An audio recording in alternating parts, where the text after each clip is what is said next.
উনি কয় আমাকে নিজলি ওনার করে নিজলি নিজলি আমার এক স্বাস্থ্য ভাই বিলাত ফেরত ডাক্তার, সে সময় বিদেশের থেকে পড়ে আসার নাম ছিল বিলাত ফেরত ডাক্তার, অর্থাৎ লন্ডনের থেকে পড়ে আসে। এই বিলাত ফেরত ডাক্তার ওনার স্বাস্থ্য ভাই দেশের প্রথম ডাক্তার সে দেশের একটা সেবা খেদমত করতে এলান করে যে 3 দিন ফ্রি চিকিৎসা, 3 দিন। উনি যা মেশিনটা শিখেছে তাদের একটু প্রাথমিক পরীক্ষা আর যা ওষুধ ডাক্তার দেবে পর্যাপ্ত নিয়ে আসে। তো রোগীরা আসে, উনি দেখে, রোগী আসে দেখে, ঔষধ দেয়, পরীক্ষা করে, বেশ যথেষ্ট রোগী দেখছে। এর মধ্যে ওনার এক দাদা 90-95 বছর বয়স, সেগুলো আছে ব্যাপারটা, কিন্তু কত মানুষের ওষুধপাতি দিয়ে চিকিৎসা করলি, আমার কিন্তু কি দেখি হয়েছে কি দাদা কয় যে আগে দিনের বেলা তারা দেখতাম, রাত্রি চান্দা দেখি না, কি চোখের কি দেখি হলো, চোখ পরীক্ষা করে দেখে যে চোখের কিছু মূল থাকলে তারপরে গ্লাস গ্লাস সানি মানে কাটিয়ে কুটিয়ে একটা কিছু দিলি হয়। তো ভালো করে দেখে কয় দাদা আপনার চোখ ভালো হওয়ার কোনো উপায় নেই, এটা হলো বার্ধক্যজনিত কারণ। এই যে চোখ গেছে, এই চোখ আর ভালো হলে বার্ধক্যজনিত দুর্বলতা। ঠিক আছে, তা বাদ দেও না। এই দেখ দিয়ে আমি তো আগে লোহা খালি হজম হয়ে যেত, এখন আটা চৌকায় তাও আটায় না দেখে দেয়। এটা কি হলো দেখি, ভালো করে পেট সিরিজে পরীক্ষা করে দেখে দাদা আপনার পেটের হজমি শক্তি একেবারে জিরো, কোনো ওষুধই কাজ হবে না, এটাও বার্ধক্যজনিত কারণ। পরে ঠাকুর আমার আগে আমার হাতের সামলা খুব বেলনের মতো টাইট ছিল, আমি যে গরুর গলার মতো ঝুলে গেছি, শুরু হয়ে গেলে ঝুলেই যায়, একই পাম্পার দিয়ে হাওয়াকে ভুলে যায়। দেখে দেখে কয় দাদা এটা কোনোদিন টাইট হবে না, এটাও বার্ধক্যজনিত কারণ। যেটাই আমি দেয় সেটাই বার্ধক্যজনিত কারণ। বুড়ো উঠিয়ে ডাক্তারের 2 গেলে থাপ্পড় মেরে যে দুনিয়ার বেটাকে চিকিৎসা করলে এরে ওষুধ দিয়ে চলে ভালো হলো, স্যার আমি যেটা কই সেটা বার্ধক্যজনিত কারণ। পরে ডাক্তার পয়দা দেয় যে তুমি সর গেলেন, এও বার্ধক্যজনিত কারণ। যদি বয়স থাকতো তাহলে বসতেন যে ডাক্তারকে সরানো চাই না। তো বৃদ্ধ হয়ে গেলে সব ঢিলা হয়ে যায়, ডায়াবেটিস 22, এটা খাতে পারে না, ওটা খাতে পারে না, এ রোগ সে রোগ, কাজেই তওবা করার একটা অনুকূল পরিবেশ। أما بعد فأعوذ بالله من الشيطان الرجيم بسم الله الرحمن الرحيم فليعبدوا رب هذا البيت الذي أطعمهم من جوع وآمنهم من خوف. ثم قال الله تعالى وما أمروا إلا ليعبدوا الله مخلصين له الدين. وقال محمد رسول الله صلى الله عليه وسلم أخلص دينك يكفيك العمل القليل. صدق الله مولانا العظيم وصدق رسوله النبي الكريم. سبحانك لا علم لنا إلا ما علمتنا إنك أنت العليم الحكيم. رب اشرح لي صدري ويسر لي أمري واحلل عقدة من لساني يفقهوا قولي. رب زدني علما.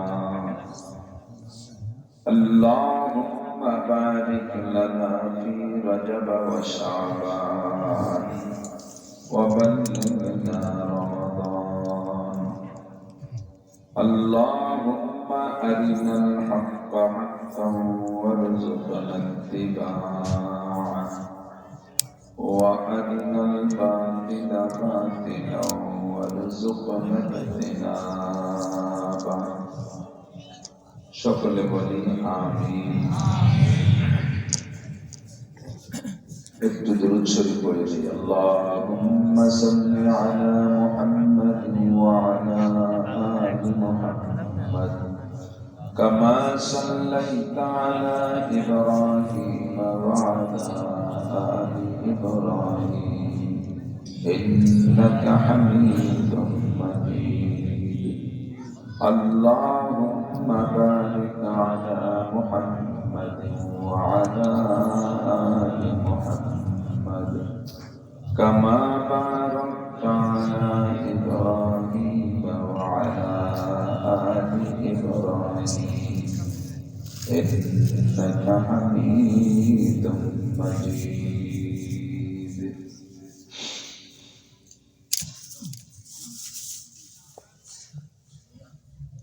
ঐতিহ্যবাহী মিফতাহুল উলুম কামার গ্রাম কওমি মাদ্রাসার উদ্যোগে আয়োজিত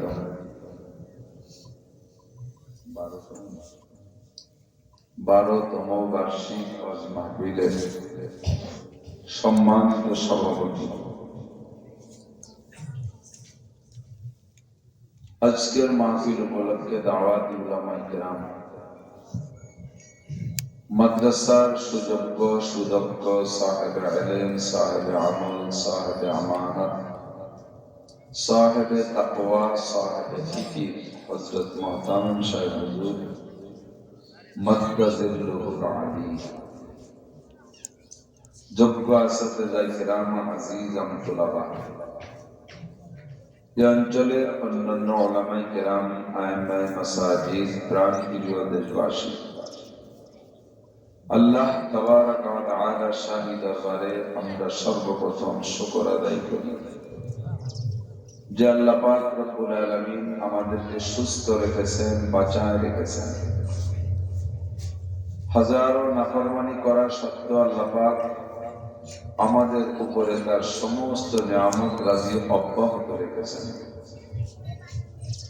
আমাদের থেকে নিয়ামত রাজি তুলে নেন নাই। যে অঞ্চলের লক্ষ লক্ষ মানুষের মধ্য থেকে বাছাই ছাঁটাই করে আজকে এই সাময়িক জান্নাতের বাগানে বসার মতো যোগ্য মনে করে আল্লাহ পাক আমাদেরকে ডেকে নিয়ে আসছেন। হিদায়াতের আশায় গুমরাহির ভয়ে, সওয়াবের আশায় গুনার ভয়ে, জান্নাতের আশায় জাহান্নামের ভয়ে, শিরিক ও কুফর মুক্ত ঈমান গড়ার লক্ষ্যে, বেদাত মুক্ত সুন্নতি আমলের প্রশিক্ষণ দেওয়ার উদ্দেশ্যে কনকনে শীতের রাত্রে আকাশে প্রচুর শিশির পড়তেছে, তার ভিতর দিয়েও প্রত্যেকের ঘরে যার যেমন তৌফিক আছে শীত বস্ত্র, ব্যবতোষক, আরামের বিছানা ফেলে রেখে জান্নাতের বিছানার আশায় জাহান্নামের প্রচন্ড কষ্টকে, শাস্তিকে, ভয়কে, কিছুক্ষণের কষ্টকে, শাস্তিকে উপেক্ষা করে এই ময়দানে আল্লাহ পাক আমাদের এতক্ষণ বসে থাকার তৌফিক দিয়েছেন। হাক্কানি রব্বানি উলামায়ে কেরামের জবান থেকে অনেক ভালো কথা শোনার সুযোগ করে দিয়েছেন। রব্বুল আলামিনের এই সুনিপুণ সুন্দর নির্বাচনে আমরা নির্বাচিত হতে পেরে শুকর আদায় করি আলহামদুলিল্লাহ। খুব শীত, যে কাজ যত পরিশ্রমের মাধ্যম দিয়ে অর্জন হয় সে জিনিসের প্রতি দরদ তত বেশি হয়, প্রতিদানও তেমন হয়। হুজুর আলাইহিস সালাতু ওয়াস সালামের কাছে সাহাবায়ে কেরাম জিজ্ঞাসা করেছে, হুজুর আমরা ইমানদার, আখেরি জামানায় যে সময় আপনি দুনিয়ায় থাকবেন না সে সময় মানুষও যারা ইমানদার হবে, ইমান আনবে, তারাও ইমান আনবে, তো ইমানের দৃষ্টিতে আমাদের ইমানের গুরুত্ব বেশি, দাম বেশি, নাকি তাদের ইমানের দাম বেশি হবে? এমনি আমাদের কাছে জিজ্ঞেস করলে আমরা বলবো সাহাবায়ে কেরামের ইমানের দাম বেশি। নবী আলাইহিস সালাতু ওয়াস সালাম জবাব দিলেন, তোমাদের ইমানের চাইতে আখিরি উম্মতের ইমানের দাম 100 গুণ বেশি। তোমরা স্বর্ণ যুগে আসো, যে কোনো সমস্যায় পড়ে গেলে আমার কাছে আসো, আর আল্লাহ পাক রব্বুল আলামিন তাজা ওহী দিয়ে তার সমাধান দিয়ে দেন। আমার চেহারা দেখে কাফেররা মুসলমান হয়ে যায়, আমার আদর্শ দেখে অমুসলমান দুর্বল হয়ে যায়। একটা সময় আমি থাকবো না, যখন আমি থাকবো না তখন এই আদর্শ দেখানোর কেউ থাকবে না। শুধু আমার আদর্শগুলো ওলামায়ে কেরাম কিতাব থেকে পড়ে পড়ে উম্মতকে শোনাবে। তোমরা আমাকে নবী বলে মানার জন্য বিশ্বাস করতে সমস্যা হয়, এজন্য আল্লাহ তাআলা আমাকে মুজিজা দিয়ে সাহায্য করেছেন। 3000 থেকে 3200 মুজিজা অলৌকিক ঘটনা হুজুর আলাইহিস সালাম সাহাবায়ে কেরামকে দেখাইছেন। এই মুজিজাগুলো দেখে তোমরা বুঝতে পারো যে আমি নবী এবং আমার কাছে আল্লাহর পক্ষ থেকে যে কথা আসে সে আল্লাহ সত্য, তোমাদের মানতে অসুবিধা নেই। হুজুর আলাইহিস সালাতু ওয়াস সালাম দুনিয়ার মানুষের আজও পর্যন্ত বোধগম্য হয় না, মানতে কষ্ট হয়, এই রজব মাসে হুজুর মেরাজে গিয়েছিলেন। হুজুর মেরাজে গিয়েছিলেন, এটা তো আমরা কিসসা তো শুনেছি, তবে এর ব্যাপারে আমাদের আকীদা বিশ্বাস কি ঠিক আছে? হুজুর কি মেরাজে গিয়েছিলেন নাকি স্বপ্নে দেখছিলেন? সশরীরে না স্বপ্নে? এই একই দেখেন, স্বপ্নে বহু কিছু হয়েছে। হুজুর আলাইহিস সালাতু ওয়াস সালামকে আল্লাহ পাক ইলম দিয়েছেন 5টা মিডিয়া। 1 নম্বরে রুইয়া সালেহা, সত্য স্বপ্ন, হুজুরের স্বপ্ন সম্পূর্ণ সত্য। 2 নম্বরে ইলহাম, সিনের মধ্যে সরাসরি এলেন করে দিতেন কোনো মিডিয়া মাধ্যম ছাড়া। 3 নম্বরে কাশ, যে বিষয় হুজুরকে আল্লাহ জানানোর সিদ্ধান্ত নিতেন বিষয়টা সামনে ওপেন করে দিতেন, খুলে দিতেন। জান্নাতের বয়ান করো, সামনে জান্নাত খুলে দিয়েছেন, হুজুর দেখে দেখে বলছেন হুর আছে, গেলমান আছে, জান্নাতের মধ্যে নদ নদী খাল বিল সব আছে, হুজুর দেখে দেখে বলছেন, এর নাম কাশ। 3 নম্বর 4 নম্বর জিবরিল আলাইহিস সালামের মারফত, যাকে বলা হয় ওহী, ওহীর মাধ্যমে শিখেছেন। 4টি মিডিয়ায় শেখানোর পরে কিছু এমন কথা, যে কথাগুলো হুজুরকে ইলহামের মাধ্যমে, স্বপ্নের মাধ্যমে, কাশফের মাধ্যমে বা জিবরাইলের মাধ্যমে শিখাইলে হুজুরও তৃপ্তি পাবেন না, আল্লাহও মজা পাবেন না। সেই সব বিষয় জানানোর জন্য রজব মাসের 26 রজব দিবাগত রাত অধিকাংশ মুহাদ্দিসিন, মুআররিখিন, মুফাসসিরিন, মুহাদ্দিসিনদের রায় 26 রজব দিবাগত রাতে আল্লাহ পাক এই দুনিয়া থেকে জান্নাতি পরিবহনে চড়াইয়া জিবরাইল আর মিকাইলের রাহবারির মাধ্যমে সিদরাতুল মুনতাহা পর্যন্ত নিয়ে গিয়েছিলেন। সেখান থেকে রফরফে চড়ে আরশে আজিমে আল্লাহ পাকের সামনে চলে গিয়েছিলেন। মা কানা বাইনাহু ওয়া বাইনাল্লাহি হিজাব ইল্লা রিদাউল কিবরিয়া। আল্লাহর রাসূলের মাঝখানে কোনো পর্দা পার্টিশন ছিল না, শুধুমাত্র আল্লাহর বড়ত্বের চাদর ছাড়া।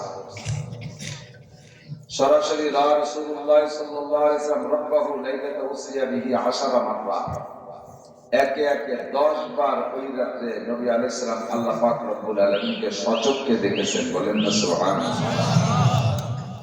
তো এখান থেকে আল্লাহর আরশ কত দূর, কিভাবে গেলেন, এইটাই বিশাল কঠিন ব্যাপার। মিস্টার আবু জাহেল নাম শুনেছেন? কি নাম? মাওলানা আবু জাহেল। মিস্টার আবু জাহেল, মিস্টাররা দুনিয়াটারে জ্বালাই খাচ্ছে, এই জন্য ওর নামের সাথে মিস্টার লাগাই দিলাম। হ্যাঁ, mister Donald Trump, mister Netanyahu, এই মিস্টাররাই জ্বালাই খাচ্ছে। কাজেই ওর নামও মিস্টার আবু জাহেল। নবী আলাইহিস সালাম মেরাজের থেকে আসার কয়েকদিন পরে একদিন সাক্ষাৎ, বলতেছে ভাতিজা তুমি এই যে এতদিন যা কইছো সেগুলো মানি না মানি তার একটা বিষয় আছে, কোনটা মানার যোগ্য কিন্তু গাদ্দারি করে মানি নেই। এবার যা কইতেছো মানুষের কাছে শুনতেছি তুমি নাকি আল্লাহর বাড়ি গেছিলে, ওর ব্যঙ্গ ভাষায়। তো হুজুর বলেন জি চাচা যান গিয়েছিলাম, আল্লাহ আমার নিয়ে গেছিল। সেটা তোমার ব্যাপার আর তোমার আল্লাহর ব্যাপার, তুমি বলে বেড়াও, আমি ওর মধ্যে আপত্তি যাচ্ছি না, কিন্তু তুমি নাকি সাথে বলছো ওই রাত্রে মদিনায় গেছো, তারপরে ওই জাবালে দূর পাহাড় দেখতে গেছো একই রাত্রে, তারপরে বাইতুল্লাহ ইসরাইল গেছো, তারপরে বাইতুল মুকাদ্দাস, তারপরে গেছো মুসা আলাইহিস সালামের শ্বশুর বাড়ি, শুআয়ব আলাইহিস সালামের বাড়ি, এই সব জায়গায় এক রাত্রে করছে। ভালো কথা কোনো সময় হলো না। ওটুক তোমার আর তোমার আল্লাহর ব্যাপার, তোমার যেভাবে পারছেন এসে ও আমি ওর মধ্যে আবৃত্তি যাচ্ছি এই জায়গা পাওয়ার কথা বলবা না। তুমি বাইতুল মুকাদ্দাস গেছো, তার প্রমাণ কি? হুজুর কাছে আছে, আমি গেছি, তার প্রমাণ তুমি কি চাও? কওদি বাইতুল মুকাদ্দাসের কয়টা জানলা কয়টা দরজা আছে? হুজুর কি বাইতুল মুকাদ্দাসের জানলা দরজা কোনটি দিয়েছেন? আমরা আপনারা নিজেরা যার যে বাড়িঘর বানাইছি, আমাদের হাতে তৈরি করা নিজের ঘর, তাই অনেক সময় জানলা কয়টা পাওয়া কঠিন, দরজা পাওয়া গেলেও জানলা বলা কঠিন। আমি তো পারবো না, আমার ঘর দরজায় কয়টা জানালা আছে আমি কি না করি পথে দেয়, অথচ আমারই তৈরি করা। তো হুজুর তার বাইতুল মুকাদ্দাসের জানলা দরজা কোনটি যাইতেন, এটা না কইতে পারলে হুজুরের সফর ঠিক হইনি, ভুল হয়ে গেছে, সফর হইতে দিতে পারে। আর হুজুর টেনশনে পড়ে গেছে, আল্লাহ আমি তো আর হুজুরের জানলা দরজা ঘুরিয়ে আসিনি, আমার যে যে কাজের দায়িত্ব দিচ্ছে জিবরাইল পথে গেছে তাই করে টুরে চলে এসেছে। আর এই কবিস্টারে যদি সত্যি না বলা যায় কত অপপ্রচার দেবে। এই যে তোমাকে মোহাম্মদ আল্লাহর বাড়ি গেছিল, সিদরাতুল মুনতাহা বেহেশতের দরজা, বাইতুল মুকাদ্দাস গেছে, তার জান্নাত দরজা করা তাই করতে পারে না, আর ওই জায়গাতে যা এসে কইছে তাই তোমরা বিশ্বাস করো। তো হুজুর আলাইহিস সালাম একটু চিন্তায় পড়ে গেছেন। এর মধ্যে হঠাৎ জিবরিল আলাইহিস সালাম আছে, মা তাহজানি ইয়া রাসূলুল্লাহ, হুজুর কি যেন চিন্তা করতেছেন? হুজুর বলেন সালামে আবু জাহল, এই আবু জাহল জিজ্ঞেস করছে বাইতুল মুকাদ্দাসের জানলা দরজা কয়টা? জিবরাইল আমি তো রাতে তাগুলি টুনি আসিনি, আমি কিভাবে পাবো? জিবরাইল কত দূর দেখতে পারলে বলতে পারবে তো, দেখো কিভাবে ফিরে আবার কবে নিবা কবে যাবো কিভাবে দেখো, আমার কাছে তো সেই পরিমাণ দান পাবো না, এখনই দেখবে। কিভাবে দেখবো? আপনি চক্ষু বন্ধ করে বাইতুল মুকাদ্দাসের দিকে তাওয়াজ্জুহ দেন, দেখবেন বাইতুল মুকাদ্দাস আপনার চোখের সামনে চলে আসছে। হুজুর আলাইহিস সালাম চক্ষু বন্ধ করে অন্তর চক্ষু বাইতুল মুকাদ্দাসের দিকে নিক্ষেপ করলে জিবরিল আলাইহিস সালাম আল্লাহর হুকুমে বাইতুল মুকাদ্দাসটা হুজুরের সামনে এনে তুলে ধরছে। ঘুরাই ঘুরাইয়া সাইডে পাশ দেখাইছে। হুজুর মুসকি মুসকি হাসে, কাগজ খাতা কলম ধরেন, আমি বইয়া রাখি খাতা কলম ধরাইছে, আর হুজুর এক একটা করে বলে এই পাশে এই কটা জানালা, এই পাশে এই কটা জানালা, এই জানলা এই কটা রড আছে, এই কটা পাল্লা আছে, সব গুনিয়ে গুনিয়ে এক এক পাশে ইট কয়টা আছে তাও খবর নি কাকা না, তুমি অত ঝামেলা মাথায় নিও না, যা জিজ্ঞেস করছে একটু করতে হবে। হুজুর সব গুনিয়ে গুনিয়ে ওরে যে লেখাই দিছে, লেখাইয়া কয় কাকা ঠিক আছে, তুমি কি আগে পরে গেছো দেখছো?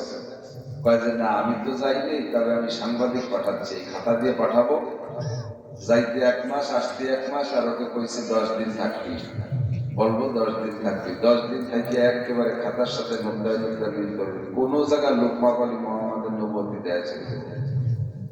তো 10 জনের পাঠাইছে, 10 জন ঘুরে গেছে, আর দেখি ওকে অর্ডার করেছে যে আইসা আগে আমার কাছে দেখা করবি, তার আগে দিন যাবি না। ওই 10 জন খাতা ধরে একটা একটা করে মিলে হুজুর যার আগে বলে দিছে আর একটা কথা, তুমি তো চাইছো জানলা দরজা, আমি আর একটা নতুন কথা কয়ে দিই, বাইতুল মুকাদ্দাসের দরজার সামনে দেখো একটা উঁচু পাথরের খুঁটি আছে, ওই খুঁটিটার গলায় দেখো একটা ফুটো ছিদ্র আছে, ওই ছিদ্রটাও কি জন্য তাও কয়ে দেয়, আমার জিবরাইল বাইতুল মুকাদ্দাসের মধ্যে ঢুকাই দিয়ে এই বোরাকটা বান্ধার জন্য ওই পাথরের গলায় আঙ্গুল দিয়ে পোষা গেছে, ছিদ্র হয়ে গেছে, ছিদ্রের মধ্যে রশি বইয়ে বাঁধিয়ে দিয়েছিল, ওইটা একটু দিয়ে আসতে গিয়ে যারা পাঠাও সব লেখে গেছে গুনে গুনে, যখন সব মিলে গেছে ওই 10 জন ওই জায়গায় থেকে কলেমা পড়ে ফেলাইছে,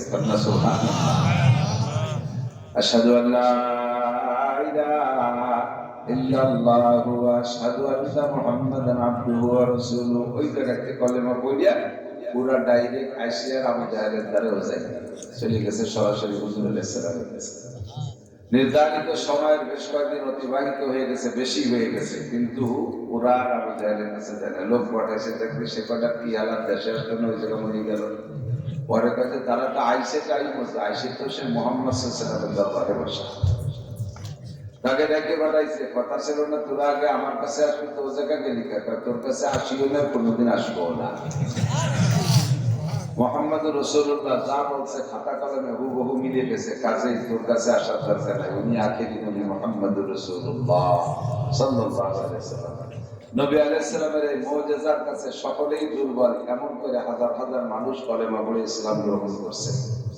তো আমি যখন দুনিয়ায় থাকবো না, তখন এই মুজিজা দেখানোর কোনো মানুষ থাকবে না, এরকম আজীব অলৌকিক ঘটনা দেখানোর কেউ থাকবে না। কিস্সাগুলো সাধারণ পাবলিকের কাছে উলামায়ে কেরাম বলবে, আর তারা শুনে শুনে বিশ্বাস করে মাঝে মাঝে সুবহানাল্লাহ, মাঝে মাঝে আলহামদুলিল্লাহ, মাঝে মাঝে আল্লাহু আকবার বলবে। তো তারাও ইমানদার আর তোমরাও ইমানদার। তোমাদের ইমানের চাইতে তাদের ইমানের দাম আল্লাহ পাকের কাছে 100 গুণ বেশি। সুবহানাল্লাহ, জোরালো না? বেশি শীতে জুড়ে গেছে, বাড়ি টাইট হয়ে গেছে। আমি তো দিন রাত ঘুরিয়ে দৌড়ে দিতে লেগেছি শিয়ালের মতো। দিনেও মাগি, রাত্রেও মাগি, শত শত মাইল পথ অতিক্রম। স্যাসিস তো দেখতেছেন কি অবস্থা, শুকাই গেছে। খিদে লাগে এক সময়, খাই আর এক সময়, কাটিও বাড়িতে। তারপরে পথ চলা, চিল্লে মারলা। ছোটবেলায় তখন প্রথম সময় মা ফিরে আসতাম বাইরে আমাদের আবার ছিলেন এই অঞ্চলে। তো ইয়াং ছিলাম, যুবক ছিলাম, লম্বা টাইম না পাইলে কষ্ট হতো। মনে করি 1-1.5 ঘন্টা কি লস করে, সেই সময় 2 ঘন্টা, 2.5 ঘন্টা, 3 ঘন্টা। এখন আর এক বৈশাখে অত টাইম নষ্ট করতে মনে চায় না, ভালো লাগে না। তারপরও ডেলি এখন 3 ঘন্টা, 4 ঘন্টা, 4.5 ঘন্টা ওয়াজ হয়ে যাচ্ছে। কিন্তু একটু খুঁজে বাংলা মাঝে বিরতি নিয়ে সানি কুত্তার মাঝে একটু বসে দিয়ে সেগুলো একটু বসার সুযোগ করছে। কিন্তু টাইম বেরিয়ে গেছে। আল্লাহ, একটু বলবেন সুবহানাল্লাহ। আমাদের ইমানের দাম, নবী বললেন, সাহাবায়ে কিরামদের ইমানের চাইতে 100 গুণ বেশি। আমাদের আমলের দাম কেমন? হুজুর বললেন, মান তামাসসাকা বিসুন্নতি ইনদা ফাসাদে উম্মতি ফালাহু আজরু মিয়াতি শাহীদ। যে সময় দুনিয়া থেকে সুন্নতগুলো মুসলমানদের অলসতার কারণে মিটে যেতে থাকবে, বিলুপ্ত হতে থাকবে, মুসলমানদের অলসতা। কালী মাথায় নামাজ পড়ে, এই তুমি টুপি মাথায় দেবে না, টুপি না হলে নামাজ হয় না। এই কই টুপি মাথায় দেবে না। এই তুই কিরম প্যান্ট করছিস, কে প্যান্ট করলে নামাজ হয় না? তুই গেঞ্জি গাইতে নামাজ পড়ছিস, গেঞ্জি গাইতে খালি গায়ে নামাজ হয় না। এই একটা এটা হয় না, ওটা হয় না, কত সব বাদ দিয়ে বাদ দিয়া এই সব অলসতা। 10 টাকা নিচে খাচ্ছিস না কেন? 10 টাকা সালি খাওয়া হয় না। আমাকে সাথে ছিল মাওলানা কামরুল দাওরা বলতো, চৌমনিউদ্দিন রহমতুল্লাহ আলাইহি। রুমি ঘুরে ঘুরে খাবারের সময় খোঁজ নিতে, কারা দস্তারখানা নিচে নি, কে খালি মাথায় খাচ্ছে, কে খালি গায়ে খাচ্ছে। এই সুন্নাত মুস্তাহাবগুলো খুব খুঁটে খুঁটে খবর নিতে। তো কামরুল ভাই এত বড় ডিশ নিয়ে হয়েছে ভাত, ও দস্তারখান বেঁচে গেল। হুজুর থেকে কামরুল দস্তারখান কাহা হয়, হুজুর বেশিরভাগ বুদ্ধি কথা বলতে। তা কামরুল ভাই হুজুর ডিশি খালি পড়ার হয় না, হুজুর দস্তারখান বেঁচেছি না, ডিশি খালি পড়ার হয় না, এই বয়সে এই জন্য দস্তারখান বেঁচে গেল।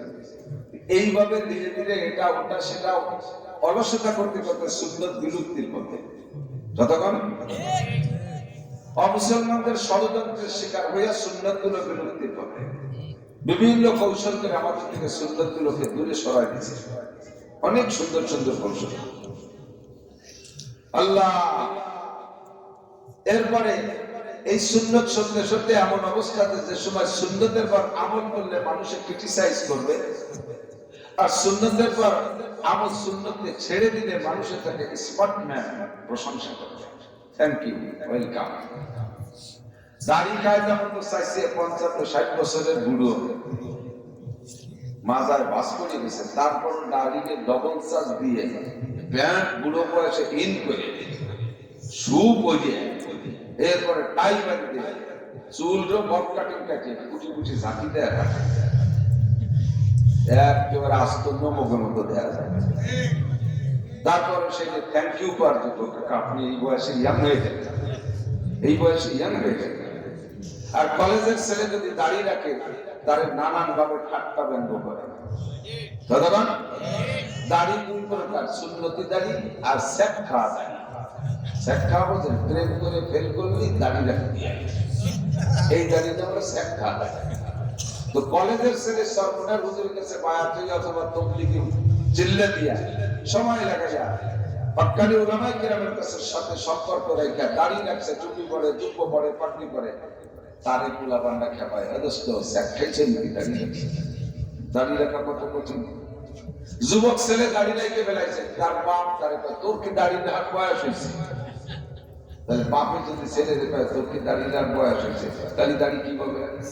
মাকে ছেলেরে ঠাট্টা করে, তোর বাপ হয়তো সাবালে করো না, তুই বুড়ো গেলি, তোর বাপ দাড়ি রাখে না বলে সাবালে করি।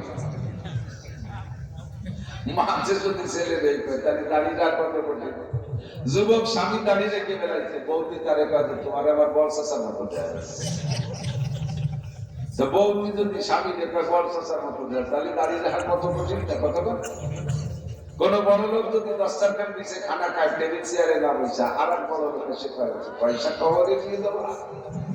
হ্যাঁ, এখন ডাইনিং টেবিল বানানোর পয়সা নেই, যাও রাস্তায় বাংলা থাকলে বসে, আমরা ভিত্তিতে বানি ডাইনিং টেবিল বানাই। সুন্নতের পর আমল করতেছে, তারা ঠান্ডা করে।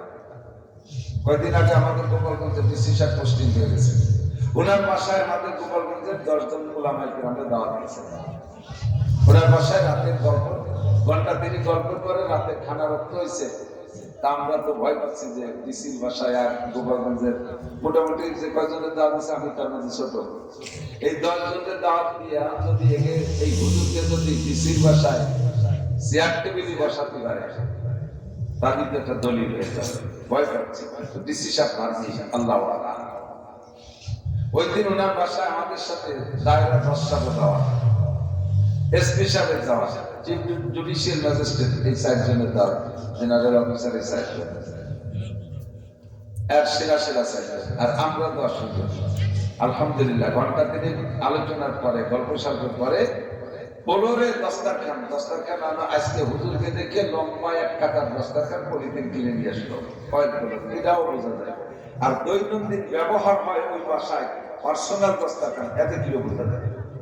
এই পার্সোনাল রেগুলার ব্যবহার হয় এইরকম দস্তারখান, প্রত্যেকের সামনে একটা মিশে দিচ্ছে। জজ সাহেব আর ওই 3 জন, মানে অন্যায় কয়জন, এরা মনে হয় কোনোদিনে খান সাহেবের সাথে দেখা হয়নি। আজ যে দস্তারখান, এই খান সাহেবের সাথে ওনার মনে আজ দেখা হয়েছে, বলরে ওনাকেও বসাই দিচ্ছে হুজুরকে সাথে। পরে জানলাম ডিসি সাহেব রেগুলার দস্তারখানে নিচে বসে খানা খায়, অথচ ডিস্ট্রিক্ট প্রধান। এখন আমার ডিসি এসে যদি ওনারে কয় 10 টাকা দোস্ত পয়সা দিয়ে জমা করতে থাকে, এখন ডাইনিং টেবিল বানাতে পারবে না। তাহলে ক্রিটিসাইজ ঠাট্টা চলে সুন্নতের পর আমল করলে বর্তমানে সে পরিবেশ আসছে কি আসে না কথা বলে। কলেজের কোনো মেয়ে যদি বোরকা পরে আর পর্দার সাথে লেখাপড়া করে, অন্য বেপর্দা দায়ুস বেশ্যা প্রকৃতির মহিলা যারা, তারা তাদের ঠাট্টা করে, তুমি কি মহিলা মাদ্রাসা ভর্তি হয়েছে, ইয়ার বুতুম পেশার মতো আক্কা বাক্কা গেছে বলে। তাহলে সুন্নতের পর আমল করা, ঈমান ধরে রাখা, আমল ঠিক রাখা বড় কঠিন সময় এসে গেছে না। হুজুর বলেন এর নাম হলো প্রতিকূল পরিবেশ, এর নাম প্রতিকূল পরিবেশ। অনুকূল পরিবেশে ইবাদত করলে যেই নেকি দেন আল্লাহ, প্রতিকূল পরিবেশে ইবাদত করলে আল্লাহ তার চাইতে 100 গুণ বেশি নেকি দান করেন। বলেন সুবহানাল্লাহ। বৃদ্ধকাল তওবার জন্য অনুকূল কাল। খেয়াল করেন 80 বছরে পুরো গুনাহ করে এনার্জি নেই, সব ফিউজ হয়ে গেছে। আগে দিনের বেলা তারা দেখতো, চোখে এত ভালো পাওয়ার ছিল, তিনি তারা দেখতেন, রাত্রির বেলা চাঁদটা দেখে। আগে লোহা খালি অত হয়ে যেত, এখন সাদা দাও খায়, তেল খায়, ওই দিতে ভেড় ভেড়ে বাড়িছে। বার্ধক্যজনিত কারণ, ঠিক না? বার্ধক্যজনিত কারণ এই সমস্ত দুর্বলতা আছে না নাই? গড়বেলার খাদেমুল ইসলাম জামাতের আব্দুর রাজ্জাক সাহেব হুজুর রাহমাতুল্লাহ আলাইহি ছিলেন, বাইতুল উলামায়ে কেরাম ছিলেন। এভাবে কাটা কাটা কথা বলতেন, খুব রসের সাথে, তবে খুব জ্ঞান গর্ব করে। তো উনি কয় আমাকে নিজলি, ওনার করে নিজলি ব্যবহার করতেন, নিজলি আমার এক স্বাস্থ্য ভাই বিলাত ফেরত ডাক্তার, সে সময় বিদেশের থেকে পড়ে আসার নাম ছিল বিলাত ফেরত ডাক্তার, অর্থাৎ লন্ডনের থেকে পড়ে আসে। এই বিলাত ফেরত ডাক্তার ওনার স্বাস্থ্য ভাই দেশের প্রথম ডাক্তার এসে দেশের একটা সেবা খেদমত করতে এলান করে যে 3 দিন ফ্রি চিকিৎসা, 3 দিন। উনি যা মেশিনটা নিয়েছে তাদের একটু প্রাথমিক পরীক্ষা আর যা ওষুধ দেবে পর্যাপ্ত নিয়ে আসে।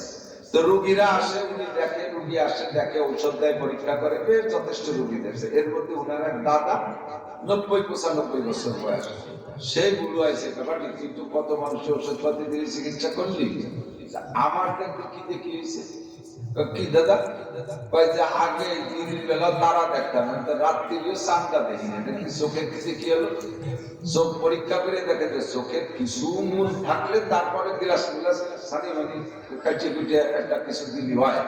তো ভালো করে দেখে কয় দাদা আপনার চোখ ভালো হওয়ার কোনো উপায় নেই, এটা হলো বার্ধক্যজনিত কারণ। এই যে চোখ গেছে, এই চোখ আর ভালো হলে বার্ধক্যজনিত দুর্বলতা। ঠিক আছে, তা বাদ দেও না। এই দেখ দিয়ে আমি তো আগে লোহা খালি হজম হয়ে যেত, এখন এই আটা চাল খাই, তাও আটায় না, দেখে এটা কি হলো দেখুন, ভালো করে পেট সিরিজে পরীক্ষা করে দেখে দাদা আপনার পেটের হজমি শক্তি একেবারে জিরো, কোনো ওষুধই কাজ হবে না, এটাও পার্থক্য জনিত কারণ। পরে কয় যে তার কাকুটা বাদ দেয়, আগে আমার হাতের চামড়া খুব বেলনের মতো টাইট ছিল, আমি যে গরুর গলার মতো ঝুলে গেছি, বুড়ো হয়ে গেলি শুরু হয়ে গেলি তাহলে ঝুলেই যায়, একই পাম্পার দিয়ে হাওয়াকে ভুলে কোথায় দেখে দেখে কয় দাদা এটা কোনোদিন টাইট হবে না, এটাও পার্থক্য জনিত কারণ। যেটাই আসবে সেটাই পার্থক্য জনিত কারণ। বুড়ো উঠিয়ে ডাক্তারের দুই গেলে তুই থাপ্পড় মেরেছে যে দুনিয়ার বেটাকে চিকিৎসা করলে এরেও 34 ভালো হয়েছে, আর আমি যেটা কই সেটা পার্থক্য জনিত কারণ। পরে ডাক্তার কায়দা দেয় যে তুমি সর গেলে এও পার্থক্য জনিত কারণ। যদি বয়স থাকতো তাহলে বসতেন যে ডাক্তারকে সরাতে চায় না, তো বৃদ্ধ হয়ে গেলে সব ঢিলা হয়ে যায়, ডায়াবেটিস 22, এটা খাতে পারে না, ওটা খাতে পারে না, এ রোগ সে রোগ। কাজেই তওবা করার একটা অনুকূল পরিবেশ। এর সময় আর কাকিদাঙ্গা করবো না, আর মারামারি করবো না, আর দুশ্চমি করবো না, আর মদ খাবো না, আর জেনা করবো না, সবগুলোতে তওবা করা খুবই সহজ। গুলো হয়ে গেলে এটা হলো তওবার জন্য অনুকূল পরিবেশ। আর ইয়ার বয়সে সমস্ত গুনাহ করার এনার্জি ভিতরে আছে, যা খুশি করতে পারে। বাইসাইকেল চালায় উড়াকাতি ঝাউর বাড়ি যাইয়া আকাম কুকাম করে আসতে পারে, বাইসাইকেল চালিয়ে যাইয়া পুষ্টে যে লালনসার বাজারে কালীগুলা হলা মিঠা বাজার দিয়ে আসতে পারে, বাইসাইকেল চালাইয়া করঞ্জ সুন্দরবন চলে যেতে পারে, কক্সবাজার পৌঁছাটা চলে যেতে পারে। যত আকাম আছে যৌবনকালে সম্ভব। রাত 2টে 3টে 4টে 5টার ম্যাচ, মেসি আর নেইমার ফুটবল খেলা, এর যুবকরাই দাঁড়ায় দাঁড়ায় দেখতে পারে রাতভর ঝুঁকি দিয়ে। কথা বল ঠিক না? মদ গাঁজা এবা ফেন্সিল হিরোইন যত আকাম আছে সবকিছু করার একটা উপযুক্ত বয়স হলো যৌবনকাল। এই টাইমে তওবা করার প্রতিকূল পরিবেশ। এই কথা এজন্য বলে ধরে জওয়ানি তওবা করদান শিওয়ে পয়গম্বরিস, ধরে জওয়ানি তওবা করদান শিওয়ে পয়গম্বরিস, ওয়াক্ত পীরি গুরদ জালিম মিশাওয়াত পরহেজগার। যৌবনকালে তওবা করা এটা প্রতিকূল পরিবেশে তওবা। এই সময় তওবা হলো নবীওয়ালা স্বভাব, নবীওয়ালা আখলাক। কোন নবী যৌবন মানে তার মানে নবীরা যৌবনকালে তওবা করছে তা না, নবীরা যৌবনকাল থেকে পূত পবিত্র হয়ে বড় হয়েছে। যৌবনকালে গুনাহ থেকে তওবা করে ফিরে থাকা নবীদের আখলাকের সাথে মিল করা। কারণ বৃদ্ধ হয়ে গেলে রয়্যাল বেঙ্গল টাইগারও মুরিদ হয়ে যায়। আগে লাভ দিলে সামনের দিকে 23 হাত যাইতো, এখন পুরো ভাগ লাভ দিতে যে প্রতিবারের পিছনের দিক দিনার বিষয় যায় সেটুকু সামনে আগাইতে পারে না। কাজেই তার তওবা করাই লাগে। অনুকূল পরিবেশে তওবা করলে যেই পরিমাণ ফায়দা, প্রতিকূল পরিবেশে তওবা করলে তার থেকে বেশি ফায়দা। যৌবনকালে তওবা করলে এই তওবায় আল্লাহ পাক বেশি খুশি হয়। যার কারণে যুবক যুবতীদের সম্পর্কে নবী পাক বলেছেন, আরশে আজিমে যে তোমাদেরকে মেহমান বানানো হবে, শাকুত শাকে ইবাদাতিল্লাহ। একদম পুলিশ যতদিন চাকরিতে ছিল ততদিন তওবা করে না, রিটায়ার্ড হয়ে যাওয়ার পরে কাজটা করলে আর ঘুষ খাবো না, খাবো না করে চাকরি ছুটি দিছি। এই সময় তোমার তওবা করা লাগতেছে না, যদি তোমার দেয় কিনা দেখা ঠিক কিনা। মেম্বার সাহেব বিজিএফ কার্ড বেঁচে খায়, পঙ্গু ভাতা করতে যে টাকা খায়, বয়স্ক ভাতা করতে যে টাকা খায়, বিধবা ভাতা করতে যে টাকা খায়, গর্ভবতীকালীন ভাতা করতে যে টাকা খায়। আবার কিন্তু যেরকম আল্লাহ মেম্বার আছে না,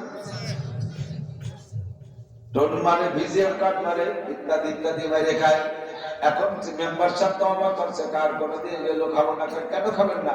ওই যে 6 ফুটে ফেল করছে, উনি ফেল করছে বলে খাবে না, তুমি রানিং থাকা অবস্থায় তওবা করছো কি তাই কো। এই সেসারা বাদাম খাস না, বাবার রুচি খাইতে আজকে আছে ওয়াশরুমে পাক্কা বানি বলে বাদাম খাচ্ছে, কেন বুঝে দিচ্ছিস? একসাথে দুই কাম ভালো হয় না। আখের খেতে বাদাম লাগালে বাদামও হয় না, আখও ভালো হয় না। তোমাদের ক্ষেতের মধ্যে বাদাম লাগাচ্ছ কেন? আমি বুড়ো মানুষ কত দূর থেকে ঘুরে ঘুরে যাচ্ছি, আর আমারও বক বক করতে লাগাইছে, তোমরা বাড়িয়ে ঘোরা বাদাম খাচ্ছ। আমারও সাথে সবাই মিলে একসাথে খাই, একদম কাজ সেটা পরে আসতে পারে। তা যদি না দাও তা তোমরা খাবা না। বাদাম এর একটা ঘেরার উত্তর বাতাস আমি পর্যন্ত চলে যাচ্ছে, আমারও তো করা না। আল্লাহ হুজুর বলেন, আর তোমাদের আমলের দাম বেশি, কত বেশি? মান তামাসসাকা বিসুন্নতি ইনদা ফাসাদে উম্মতি ফালাহু আজরু মিয়াতি শাহীদ।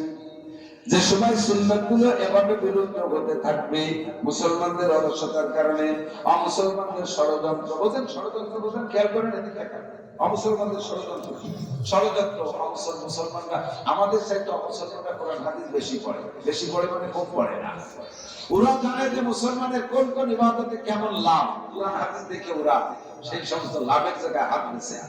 মুসলমান যদি ওযুতে মেসাক কইরা নামাজ পড়ে, ওযুতে মেসাক কইরা নামাজের ওযুতে মেসাক করে, আর মেসাক করে যদি নামাজ পড়ে, তাহলে এক ওয়াক্ত নামাজের বিনিময়ে মুসলমানকে 70 ওয়াক্ত নামাজের নেকি দেওয়া হয়।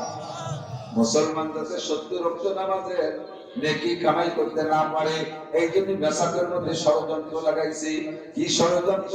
ভাই তোমরা গাছের ডাল দিয়ে মেসাক করো, গাছের মধ্যে জীবাণু থাকে, গাছের মধ্যে পয়জন থাকে, যে সমস্ত ডালগুলি ভাঙিয়ে কাজ করো, দাতন করো, ওই আশ্বাস বাগার একটা ভাঙিয়ে নিয়ে এসো, ওর মধ্যে রাত্রি শিয়ালে পেশাব করতে পারে ইত্যাদি জুজুগুলির ভয় দিয়ে আমাকে মেসাটার থেকে সরাইছে।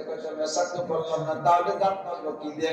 ওই তোমাদের জন্য সুন্দর বিরাজ বানায় দিচ্ছি, সকাল বিকেল 2 বেলা বিরাজ ফায়ার করবা।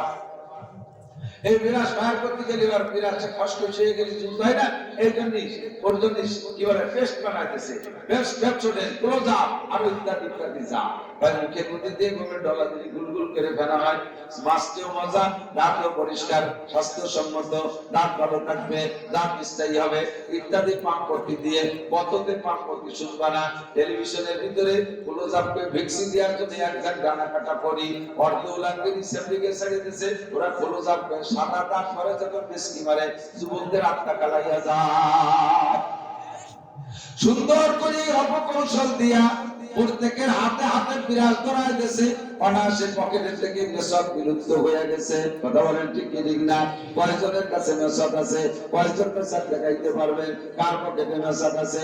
এই মজলিসের ভিতরে হয়তো 5-7 জন 10 জন হুজুরকে পকেটে থাকতে পারে, বাকি পাবলিকরা মেসক দেখাইতে পারবেন না। বা হুজুর যে জায়গা ওযু বানায় সেই জায়গা আছে, তাহলে আপনি আজকে যদি এই জায়গা ওযু বানান, এই জায়গার ওযুতে মেসক করতে পারলেন না। মেসক থাকবে মুসলমানের সর্বক্ষণিক সাথী।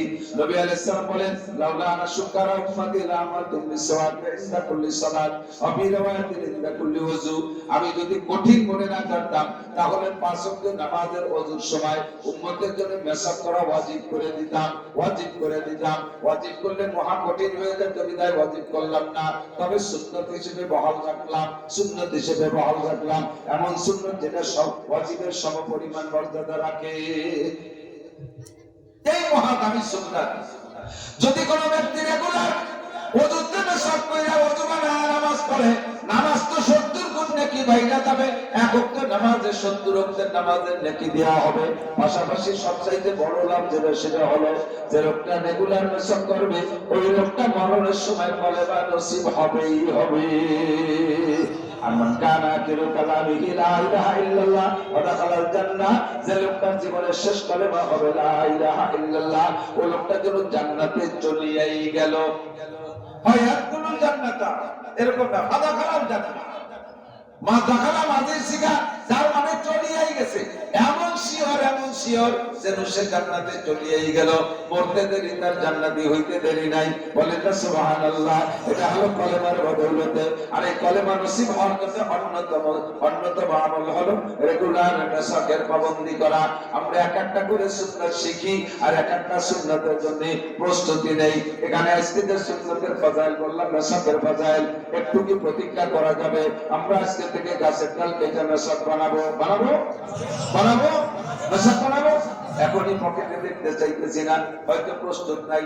সামনে থেকে যদি কোনো মাহফিলে কোনো হুজুর বলেন, দেখি কার কার পকেটে মেসক আছে, ইনশাআল্লাহ বেরানোর হিম্মত রাখা যাবে তো? মেসক পকেটে রাই কি আমরা কনফিউশন। মেসক পকেটে যদি কি আমরা কিভাবে রাখে? এত একটা মোবাইল খুশি তো কেন ভাই? এত বড় সিগারেটের গোল্ডিংয়ের প্যাকেট প্যান্টের পকেটে ধরে, মোবাইল ঢোকে, ওর মধ্যে গ্যাস লাইটও ঢুকছে, আবার এত মোটা একটা পানি ব্যাগ ভাষার ওই পাশে ধুয়ে দিয়ে পেহাইয়ে কাইতেও থাকতে পারো। একটু টিস্যু পেপার একটা মেশাকে কটুস টাকা করতে পকেটে একটু টিস্যু পেপার একটু টিস্যু পেপার রাখতে শরীরটা পাক রাখতে সহজ, কথা না? এই বোতলটার পানি এই দেখে যদি ফেলে মুটকি খুলে ঢেলে ফেলে বক বক করে পড়ে যাবে। যখন মনে হচ্ছে সব পড়ে গেছে, এবার সোজা করে, সোজা করার পরে ফিরে আবার রুকুন করে একটু ঝাঁকে ঝুঁকে দিলে 2-1 ফুট পড়ে কিনা? পড়ে না? এর মুখটা কত বড়, একবারে ঢেলে পড়ে যাওয়ার পরেও যদি আরো 2-1 ফুটের মধ্যে আসতে পারে, আপনি যে পেশাব করছেন তো এত বড় মুখ দিয়ে না, চিকুন সরু ভাই। আর বসার পর ওই পাইপ ব্যাকপ্যাটের মধ্যে আর অনেক পোলা পোলা বিয়া পোলা হয়ে যাচ্ছে, মাথা চৌরাস্তা ভাবে ভাইতে থাকতে পারে। যখন সুজা দাঁড়াবেন পাইপটা টান টান হয়ে যাবে, ওই যে মাথা চৌরাস্তাতে আস্তে আস্তে নিচের দিক নেমে আসবে। তো ওই জায়গায় ঢিলে বুঝে একটু পাইছে না তুলি পারে তো কাপড়ও নষ্ট হবে, শরীরও না পাক হবে, কথা বলেন? মুসলমান সর্বক্ষণ শরীরটা পাক থাকতে হবে, কাপড় পাকতে, যে কোনো সময় আজান হলে নামাজ পড়তে শুরু। একজন লোক আমার মসজিদের সামনে জড়াইছে, হুজুর আমি আপনার কঠিন ফ্যান, তুমি আইছো কঠিন ফ্যান বাদ করতে পারো না? ও সে ফ্যান নাই, ফ্যান বানালো ভক্ত ইংরেজি দিন না।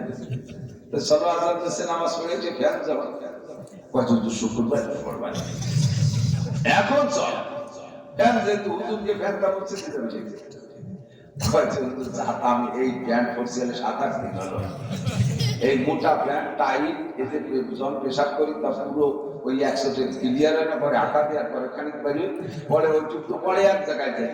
এই যে 7 দিন বা 8 দিন হবে, যদি যদি 4 বারও পেশাব করি তাহলে প্রায় 1-1.5 ওই জায়গা পড়ে, শুকোই ভেজে প্যান্টের ওই জায়গা উত্তম ওরা বন্ধ হয়ে গেছে। আমাদের মসজিদে নিলে আরো 4-5 জনের নামাজ নষ্ট হয়ে বলবে, আজকে নিয়ে না শুক্রবারে 2 মিশিয়ে করে যাবো। কেন এমন হবে? কেন পকেটে একটু টিস্যু পেপার রাখছি কি মেলা করছি, টিস্যু পেপারের খরচ করতে এর গায়ে কি 4-5 কেজি হতো, 1 কেজি হতো, আধা কেজি, 50 গ্রাম, 10 গ্রাম, 5 গ্রাম ওজন, এই একদমই 10 গ্রাম টিস্যু পেপার পকেটে মোড়ায় রাখলে সারাদিন যেখানে যার জরুরত করবেন সব জরুরত মিশে নিবে, ঠিক না? শরীরটা পাক থাকবে। মুসলমানদের থেকে এটা বিলুপ্ত হয়ে গেছে। 2 নম্বর সুন্নাতের পিছনে ষড়যন্ত্র, ঠিক থাকেন।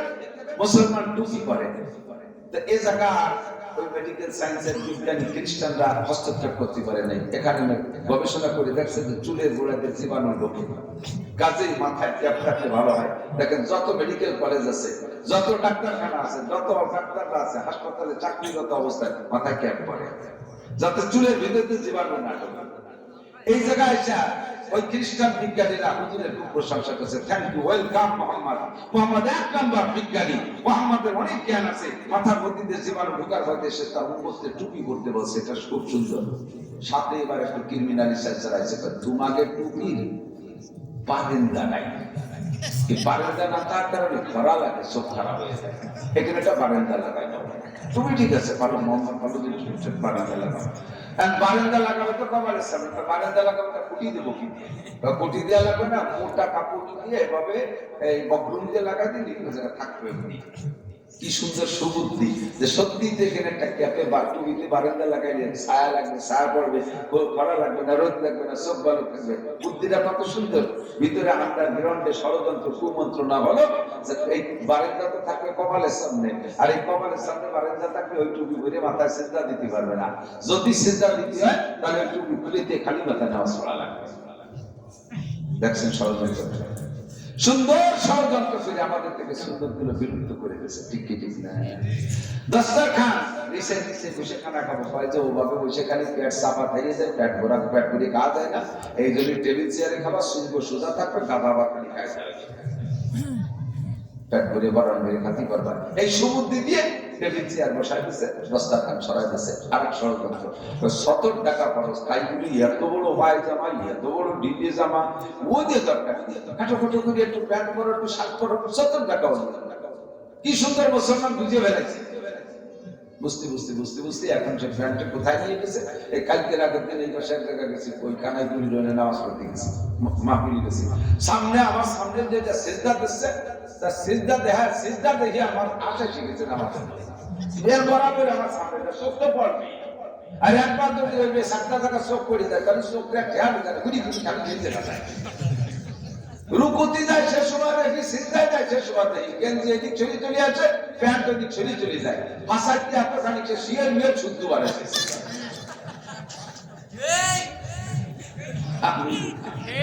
পরে আমি চিন্তা করলাম, আমার কি নামাজ হচ্ছে নাকি দাড়ি বাটি, আর একজনের ন্যাংটা দেখি কি কবিরা গুণ হয় না, নামাজের মধ্যে সামনে এসে ন্যাংটা হয়ে গেছে। হুজুরের কাছে শুনে দেন, হুজুর মধ্যে যান নামাজের ভিতরে সতর যতটুকু ঢাকা ফরজ, ফরজ সতর যতটুকু ঢাকা, পুরুষের নাভির উপর থেকে বসবাস সবটুক আর হাঁটুর নিচে ততটুকু, এইটুকু মূল ফরজ। এরপরে বাকিটুকু সুন্নাত। এই মূল ফরজের থেকে সামান্য অংশ বেরোয় যদি 3 তসবিহ পরিমাণ কাপড়ের বাহিরে থাকে, 3 তসবিহ মানে সুবহান রাব্বিল আযীম, সুবহান রাব্বিল আযীম, সুবহান রাব্বিল আযীম, নামাজ বাতিল, নামাজ বাতিল। তাহলে এই 3 তসবিহ পরিমাণ মাপে প্রত্যেকবার নেমটা থাকতেছে। রুকুতে যে 3 তসবিহ, সিজদাতে 3 তসবিহ, আর সিজদাতে 3 তসবিহ, প্রত্যেক 3 তসবিহ পরিমাণ মাপে এভাবে সতর্কলা নেমটা থাকতেছে। এমন প্যান্ট পরাই দিচ্ছে, বড় জামা বললি কাপড় পয়সা খরচ বেশি হয়, এই জন্য ফাটল দিয়ে পয়সা বাঁচাতে দিয়ে পুরো নেমটা করে দিচ্ছে। এটা হলো ষড়যন্ত্র। এটা কি ঠিক না? আল্লাহু আকবার। ষড়যন্ত্র। তোমরা দাড়ি রাখো, এই দাড়িতে কি দরকার? দাড়ি কাটলে জামান দেখায়, দাড়ি কাটলে হ্যান্ডসাম, খুব মজা লাগে। ভালো করে মনে রাখেন, খেয়াল রাখেন। সেদিন দেখছি, কত কয়েক বছর আগে একদিন দেখছি, আরো আগে তো বয়ানের মধ্যে তো টিভি এসে গেছে বলে বেড়েছে, কিন্তু হাওলা মনে নাই, কোন জায়গা দেখছি তা মনে নেই। ওয়াজের পরে একজন এসে বলতেছে, হুজুর আমি এই বয়ানটা কোনোদিনও কাহারো থেকে শুনি নাই, এবং আমারও চোখে আমি যতটুকু লেখাপড়া করছি কোথাও পাইনি, এটা যেন আপনি আপনার থেকেই শুনলাম, কোথায় পাইছেন বলেন। আর যদি কোনো শিক্ষিত লোক, ভদ্রলোক তার অভিজ্ঞতায় আমার সামনে পেশ করে আর আমার বয়ানের লোক মধ্যে, তখন একটা আতঙ্ক এসেই যায়, দেখি কোথায় পেয়েছে, আর বুঝে মাথায় আসে না। এই যে মশালা খুঁজতে যাই আমি 8-10 কিতাব কিনছি ওই বিষয়ের পর লক্ষ্য করে, তাতেও পাই না। গত রমজানে আমার আসানুল তারা করতে পেয়ে গেছে, আলহামদুলিল্লাহ, দিনটা ঠান্ডা হয়ে গেছে। তবে লূতকে আল্লাহ তাআলা ধ্বংস করেছেন মূল একটা গুনার কারণে, মূল একটা গুনাহ, আর এই গুনাহটাকে সহযোগিতা করেছেন আর 3টে গুনাহ। এরপরে হুজুর আলাইহিস সালাম বলেন, আমার উম্মতের এই 3টে গুনাহ, কওমে লূতের যে গুনাহর কারণে তাদেরকে ধ্বংস করেছে, কওমে লূতের গুনাহ কি? সমকামিতা, পুরুষে যৌন চরিতার্থ করা। এই গুনাহর কারণে তাদের 80 স্কয়ার মাইল জায়গাকে এভাবে জিবরাইল আর মিকাইল ডানা মাটির তলে ঢুকিয়ে দিয়া পুরো মাঠকে আসমানে উঠিয়ে দিয়ে গেছে। ফেরেশতা দিয়ে আল্লাহ তাআলা তুলো দুনা পেশা করে জমিনকে উবুর করে মাটির নিচে যাওয়া গেছে। खुदावंद के हंगामे सहर, खुदावंद के हंगामे सहर, करते कौमे लूते राजे रोजबर। দোষালো অন্যায় হলো তাদের অন্যায় হলো সমকামিতা। বর্তমানে বাংলাদেশের সমকামিতা হাজার হাজার বাইরে গেছে, হাজার চলতেছে। আল্লাহু আকবার। বিভিন্ন জায়গা, গোপন জায়গায়, কখনো চোখের সামনেও পড়ে, বলতে ঘৃণা লাগে, বলতে লজ্জা লাগে। লেখা আছে পুরুষে সেক্স, এইগুলো নাম্বার দিয়ে দিয়েছে। পুরুষে সেক্স, এইগুলো নাম্বার দিয়ে দিয়েছে। ওই জায়গা যোগাযোগ করলে এইগুলো করা যায়, এগুলো সব কওমে লূতের কারবার। তার কারণে তাদেরকে আল্লাহ তাআলা মাটির নিচে নামাই দিয়েছে। এই কওমে লূতের এই কাজটা সহযোগী হিসেবে 3টে গুনাহ। 1 নম্বরে দাড়ি চাচা। কওমে লূতের আগে দুনিয়ায় কেউ দাড়ি চাচে নাই। ওরাই দাড়ি চাচা ছেলেদেরকে বয়স হওয়ার পরও তাদেরকে আমরুদ রাখতো, জালি অল্প বয়স বানায় রাখতো। এই দাড়ি কাটলে তাদের চেহারাটাকে নারীদের চেহারার সাথে মিল রাখতো। দাড়ি কাটা কওমে লূতের স্বভাব। এইটা তাদের ওই সমকামিতার সহযোগী গুনাহ। 2 নম্বরে মহিলাদের মতো কার্টুন নিচে পুরুষরা কাপড় পরা, লুঙ্গি পরুক, প্যান্ট পরুক, পাজামা পরুক, নারীদের পোশাক কার্টুন নিচে থাকবে। এই পুরুষদেরকে সেইভাবে পোশাক পরাইয়া নারীদের সাদৃশ্য বানায় রাখে, নারীদের মতো বানায় রাখে। এটাও কওমে লূতের ওই গুনাহ সহযোগী। সেই হিসেবে এই গুনাহটাও সমকামিতা সমপরিমাণ গুনাহ। 3 নম্বরে এই সমস্ত যৌন আচরণের জন্য উদ্বুদ্ধ করে গান বাজনা। এই জন্য গান বাজনা গাওয়া শোনা, এটাও কওমে লুতের সমকান্তরা পরিমাণ গুনাহ। হুজুর বলেন আমার উম্মতের এই তিনটি গুনাহ, আমার উম্মতের মধ্যে এই তিনটি গুনাহ আসবে, আর এই তিনটা গুনাহ ওই কওমে লুতের আচরণের সমপরিমাণ। কাজেই যদি বাঁচতে হয় এই গুনাহ থেকে বাঁচতে হবে। সারা বাংলাদেশের পশ্চিমা থেকে পশ্চিমারা আগে এটাকে নাফিজ করে নিয়েছে রাষ্ট্রীয়ভাবে, অনেক অনেক দেশের সমকামকে একেবারে জায়েজ করে দিয়েছে। এবার আমার বাংলাদেশের কিছু লুচ্চ, বাংলাদেশের কিছু কুলাঙ্গার, বাংলাদেশের কিছু বদমাইশ ওই দেশে কিছুদিন থাইকা তাদের সাথে এগুলো করে তাদেরও সেটা ভালো লাগা শুরু করেছে। এরপরে এসে বাংলাদেশে সেটাকে বাস্তবায়ন করার চেষ্টা চালাইতেছে। আল্লাহ যদি তৌফিক দেয় ইনশাআল্লাহ যদি ইসলামী হুকুমত দেশে বাস্তবায়ন করা যায়, এই সমস্ত কুলাঙ্গারদেরকে বাংলাদেশ থেকে পিটাইয়া বঙ্গোপসাগরে নামাবো। যে জায়গা থেকে আইছি সেই জায়গা পাঠাই দেব। বাংলাদেশে এই সমস্ত নোংরামি করতে দেওয়া যাবে না। এই পোলাপান পুরা ৮০ জন চেতনা যতের মাঠে বসে বুঝতেছি তোকে মা ভালো না, এতদূর পর্যন্ত সত্য কথা বেশি ভদ্রতার সাথে ভয়, তাহলে বলবো তুইও বলো, তোর মা বলো, তোর আব্বা বলো। আর যদি কুর্কো বলো তাহলে তোর পুষ্টি শুধু খারাপ। আমি ভদ্র জিনিসের হিসেব করে বলা বলি যাকে ওয়াজ করি আমার বুকের মতন চালুর কথা। অনেক সময় মাইয়েরা বিয়ের পরে শ্বশুর বাড়িতে বাড়িটা ম্যাচ করে না, বোকা বোকা করে। এমন একটা বোকা বউ, বোকা মাইয়া তার শাউরি মার কাছে নালিশ করছে বিয়ে নেই, তোমার মাইয়েটার একটু বুঝই দিতে পারো না।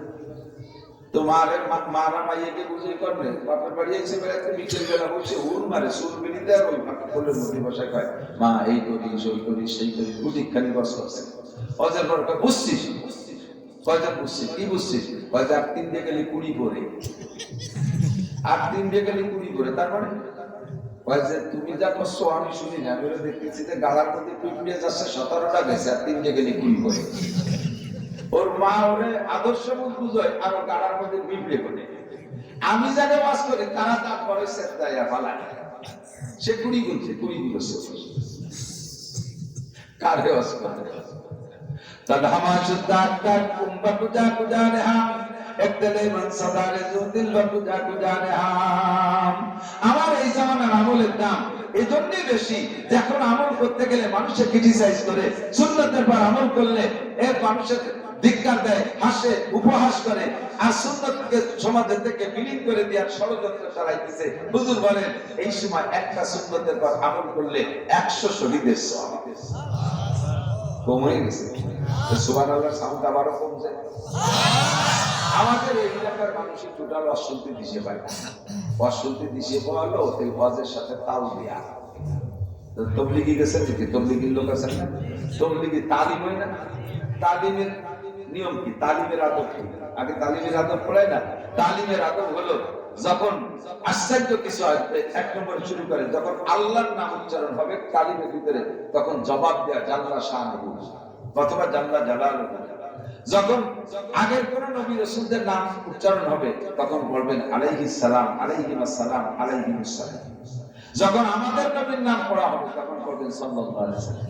যখন সাহাবায়ে কিরামদের নাম বলা হবে তখন বলবেন রাদিয়াল্লাহু আনহু বা রাদিয়াল্লাহু আনহা, নারী পুরুষ বাকি। যখন কোন মরহুম বুজুর্গানের নাম বলা হবে তখন বলবেন রাহমাতুল্লাহ আলাইহি ওয়া রাহিমাহুল্লাহ রাহিমাহুল্লাহ, এভাবে বলা। আর যখন জীবিত কোনো বুজুর্গানের নাম বলা হবে তখন বলবে বারাকাল্লাহু ফি হায়াতিহি দামাত বারাকাতুহু, এগুলো বলা হবে। যখন আজিজ কোনো কথা আসবে তখন সুবহানাল্লাহ।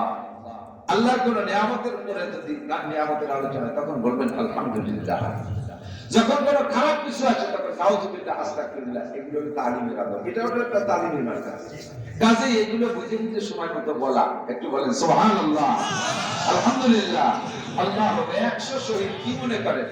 এই শহীদ মানে বাঙালি শহীদ না।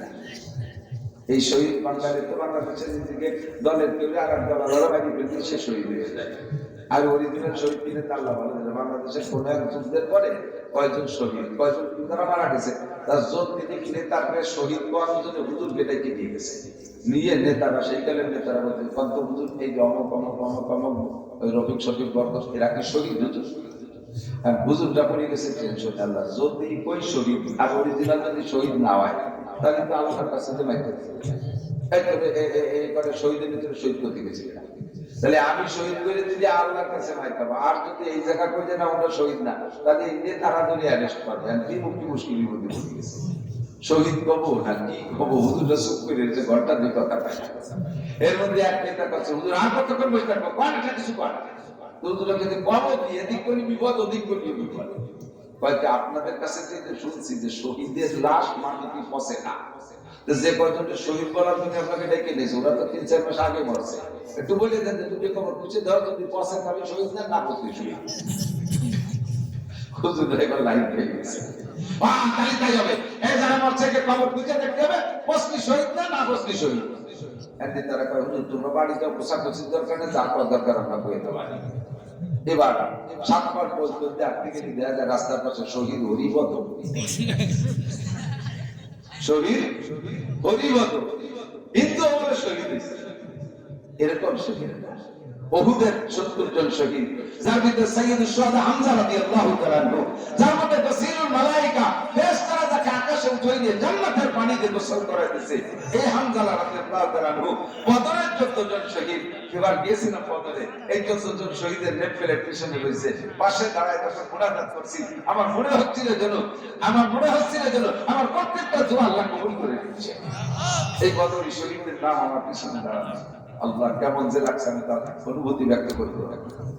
এইরকম শহীদের 100 শহীদের নাকি কয়েক পয়েন্ট নেকি হয়, একটা সুন্নতের পর আমল করলে সেই পরিমাণ নাকি আল্লাহ তাআলা দান করেন। হুজুর কইছে আমার বানানো কথা না, মান তামাসসাকা বিসুন্নতি ইনদা ফাসাদে উম্মতি, ফাসাদ উম্মত মানে কি, যে সমস্ত সুন্নাতগুলো মুসলমানদের অলসতা, অমুসলমানদের ষড়যন্ত্রের শিকার হইয়া একটা একটা করে বিলুপ্ত হতে থাকবে, ওই সময় একটা সুন্নতের পর আমল করলে সুন্নাতকে জিন্দা করার উদ্দেশ্যে 100 শহীদের সওয়াব আল্লাহ তাআলা দান করবে। এটা কেন? এটা প্রতিকূল পরিবেশ, ইবাদত করার অনুকূল পরিবেশ না। এই সময় ইবাদত করলে খুশি হয়। এসে গেছে বক্তাদের স্বভাব হিসেবে অনেকখানি ঘুরে ঘুরে কথা বলে আসছি।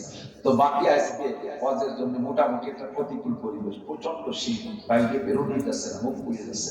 আমার গাড়ির উপরে যেন বৃষ্টি পড়ছে এরকম মনে হচ্ছিল, খুব ঠান্ডা। এই ঠান্ডা উপেক্ষা করে অনেকেই আসে নাই। আপনারা যারা আসছেন একটু আবহাওয়া ঠান্ডা কম হইলে অসুবিধা নেই হতো, দোয়া করি, আশা করি আল্লাহ তাআলা তার চাইতে আজকে আমাদের এই মাহফিলে 100 গুণ বেশি নেকি দান করবেন, বলেন আমিন। 100 গুণ বেশি নেকি দান করবেন আল্লাহ, সবাই বলেন আমিন। এবার আল্লাহ পাক রব্বুল আলামিন আমাদের জিজ্ঞেস করে, বান্দা তোমারে বানাইছে আমি বড় মহব্বত করেছি, আমাদেরকে আল্লাহ তাআলা মহব্বত করেই বানাইছে, ঠিক না? বানাইয়েই সাইতে নিয়ে বানানোর দরকার, বানাইছে আমি যে বাবা ভালো কামাই করে এই বেড়াও এভাবে সাইতেছে, ঠিক না? আমার যা কিছু দরকার সব আল্লাহ ব্যবস্থা করছে, কি করে নাই? সূর্যের দরকার বানাইছে, চন্দ্রের দরকার বানাইছে, তারকার দরকার বানাইছে, অক্সিজেনের দরকার বানাইছে, এবং যা কিছু বানাইছে তার ভিতরে আমার জিন্দেগিতে যেটা যত বেশি প্রয়োজন তাকে আল্লাহ তাআলা তত সস্তা করে দিয়েছে। খুব খেয়াল করার বিষয়, যেটা যত বেশি প্রয়োজন সেটা তত সস্তা, আর যেটা যত প্রয়োজন কম তার দাম তত বেশি। স্বর্ণ, আমরা পুরুষরা স্বর্ণ যদি জীবনও ব্যবহার না করি, না কিনি, তাতে কি আমাদের কোনো সগীরে কবিরা হবে? বরঞ্চ পুরুষে যদি স্বর্ণ এক অলঙ্কার হিসেবে 1 জাগরাও ব্যবহার করে তাও তার কবিরা বলা হবে। পুরুষে 1 জাগরা পরিমাণ স্বর্ণ আদর করে মহব্বত করে জামাইকে একটা সেন্টেনের কান দিবে, জামাই এটা ব্যবহার করা যায় না, হারাম। একটা স্বর্ণের চেন পুরুষে গলায় ব্যবহার করা, আর সাইডে বাচ্চা শুয়োরের বাচ্চা যেটা মালা বানায় গলায় ঝুলানো, শুয়োরের বাচ্চা যেটা মালা বানানো, ছোট ছোট শুয়োরের বাচ্চা একটু একটু তো ফুটিয়ে বেড়েছে, ওর কুড়ি হানি গলায় দড়ি বাঁধতে মালা ঝুলানো যায়, একটা সুরার চেন গলায় ঝুলানো যায়। তাহলে পুরুষের স্বর্ণ ব্যবহার করা হারাম, কথা কি বোঝা গেছে? এখনই গলায় থাকলে খুলে ফেলেন, খুলে মাদ্রাসায় জমা দিয়ে যান, আমরা তাই বেশি জানলাম আপনার ব্যবহার করা হারাম, তা আপনি রাখুন আমাকে দিয়ে দেন, আমরা বেশি জানলাম। মহিলাদের স্বর্ণ অলঙ্কার রাখা গুঁড়া ব্যবহার করা যায়, পুরো স্বর্ণের জামা পায়জামা বানায় ব্যবহার করতে পারবে, দোষ নেই। তবে যদি কোনো মহিলা সারা জীবন 1 জাগরা পরিমাণ স্বর্ণ ব্যবহার না করে, তাতে কি কোনো মহিলার সগীরা কবিরা হবে? কোনো গুনাহ হবে? বাচ্চা কাচ্চা কম হবে? যে সোনা ব্যবহার করতেছে না, একজন কনসেপ্ট করতেছে না, ছেলে মেয়ে হচ্ছে না, এরকম নাকি? বরঞ্চ বড় লোক বুটি খানিক সোনা ব্যবহার করে, তাকে ছেলে মেয়ে কম, একটা অথবা 1.5টা অথবা 2টি। এই আর গরিব মানুষ জীবনে স্বর্ণের মুখ সহি দেয় নাই, আল্লাহর ভজনে 1.5 বছর 2 বছর পর পর একটা, ফাঁকে ফাঁকে 1 থেকে 2-2টি।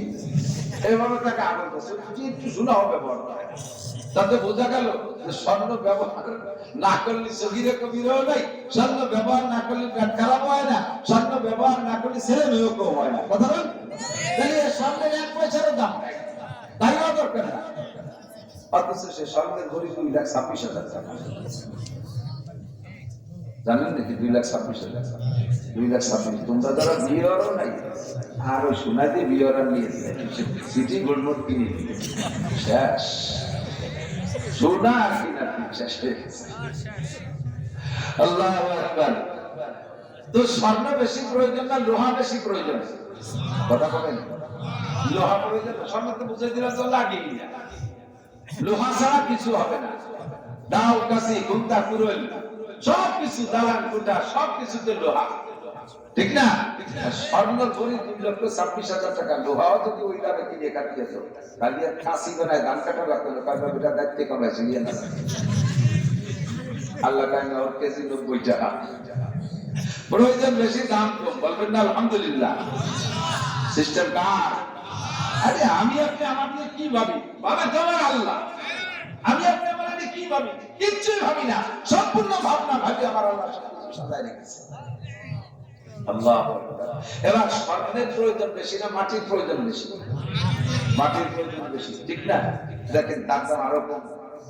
এই জায়গায় 50,000 টাকা দিয়ে 1 শতাংশ মাটি কিনবেন, ওই বরাবর বুঝতে বুঝতে জাহান্নামের দ্বারা চলে যাবেন, তবু আপনার ওই বরাবর সবটুকু মাটিকে আপনার খুশি আর জাহান্নামের দ্বারা চলে যাবেন, তবু সেটাকার মাটি আপনার। ওই বরাবর দালান বানাতে বানাতে আসমানে চলে যাবেন, তাও সে ফাঁকা জায়গাও আপনার। 50,000 টাকায় কত মাটি? প্রয়োজন বেশি, মাটি ছাড়া চলা যায় না, দাম কমে গেছে। মাটির প্রয়োজন বেশি না পানির প্রয়োজন বেশি? পানির এক নাম জীবন, ঠিক না? পানির নাম জীবন, এর দাম আরো কমে গেছে। নদী বইতে পানি যাও, এই করে তো পয়সা দেওয়া লাগবে না। সাগর সমুদ্র ভরা পানি, আকাশ করে কি বলে দিবালে পানি, আসমান থেকে ওয়াকাতের বছরে গ্যালন কে গ্যালন বৃষ্টি বর্ষাইলো, একটা টাকা কিনে খাওয়া লাগে না। সালে একটা ডুঙ্গা বেঁধে নিলি, কটা ড্রাম কিনে নিলি, সারা বছর কিনবা আরো সস্তা। এখন সুবহানাল্লাহ। এবার পানির দাম, পানির নাম যদি দিব না, পানির প্রয়োজন বেশি না অক্সিজেনের প্রয়োজন বেশি?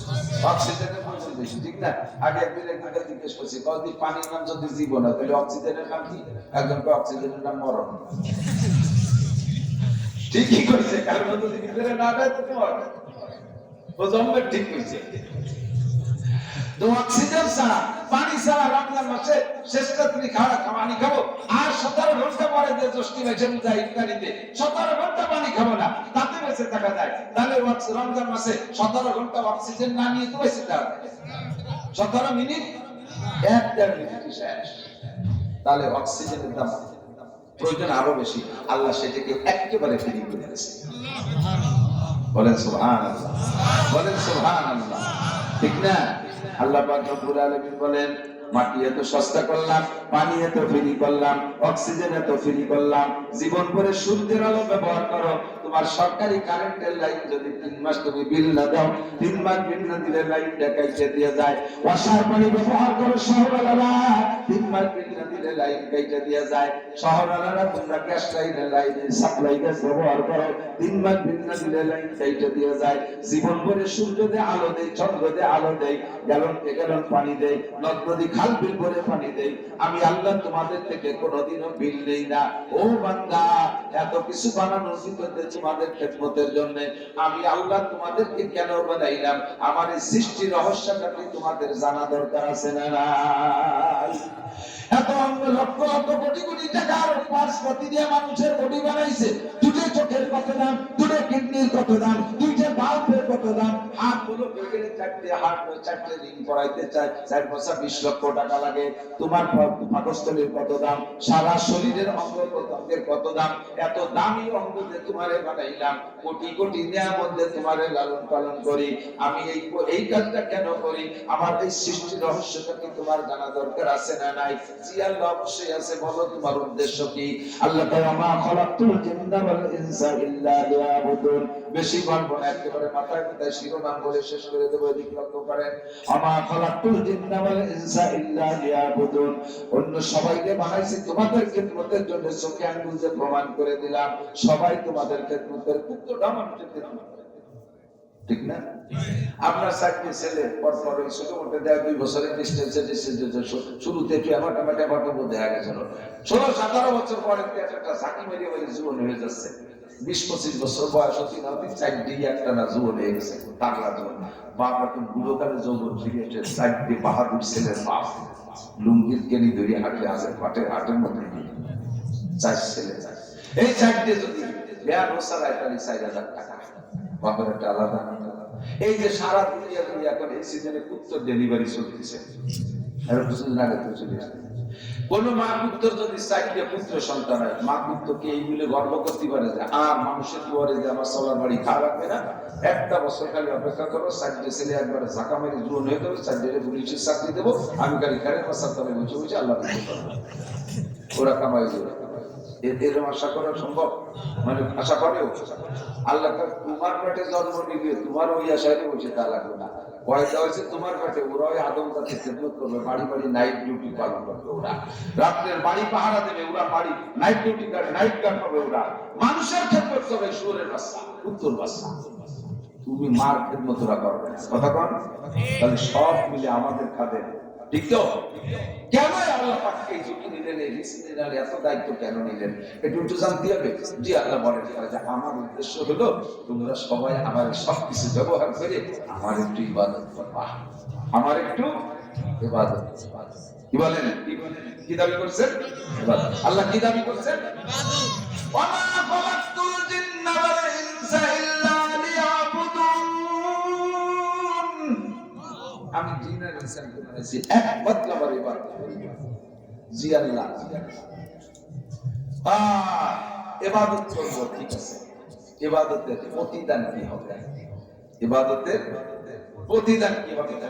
তাহলে ইবাদত আল্লাহ পাক রব্বুল আলামিন বলেন ইবাদতের প্রতিদান আমি 2 ভাগে ভাগ করে রাখছি। বড় অংশটা আখিরাতের জন্য রাখছি, আর ছোট্ট একটা অংশ দুনিয়ার জন্য রাখছি। এমন কোন ইবাদত নাই,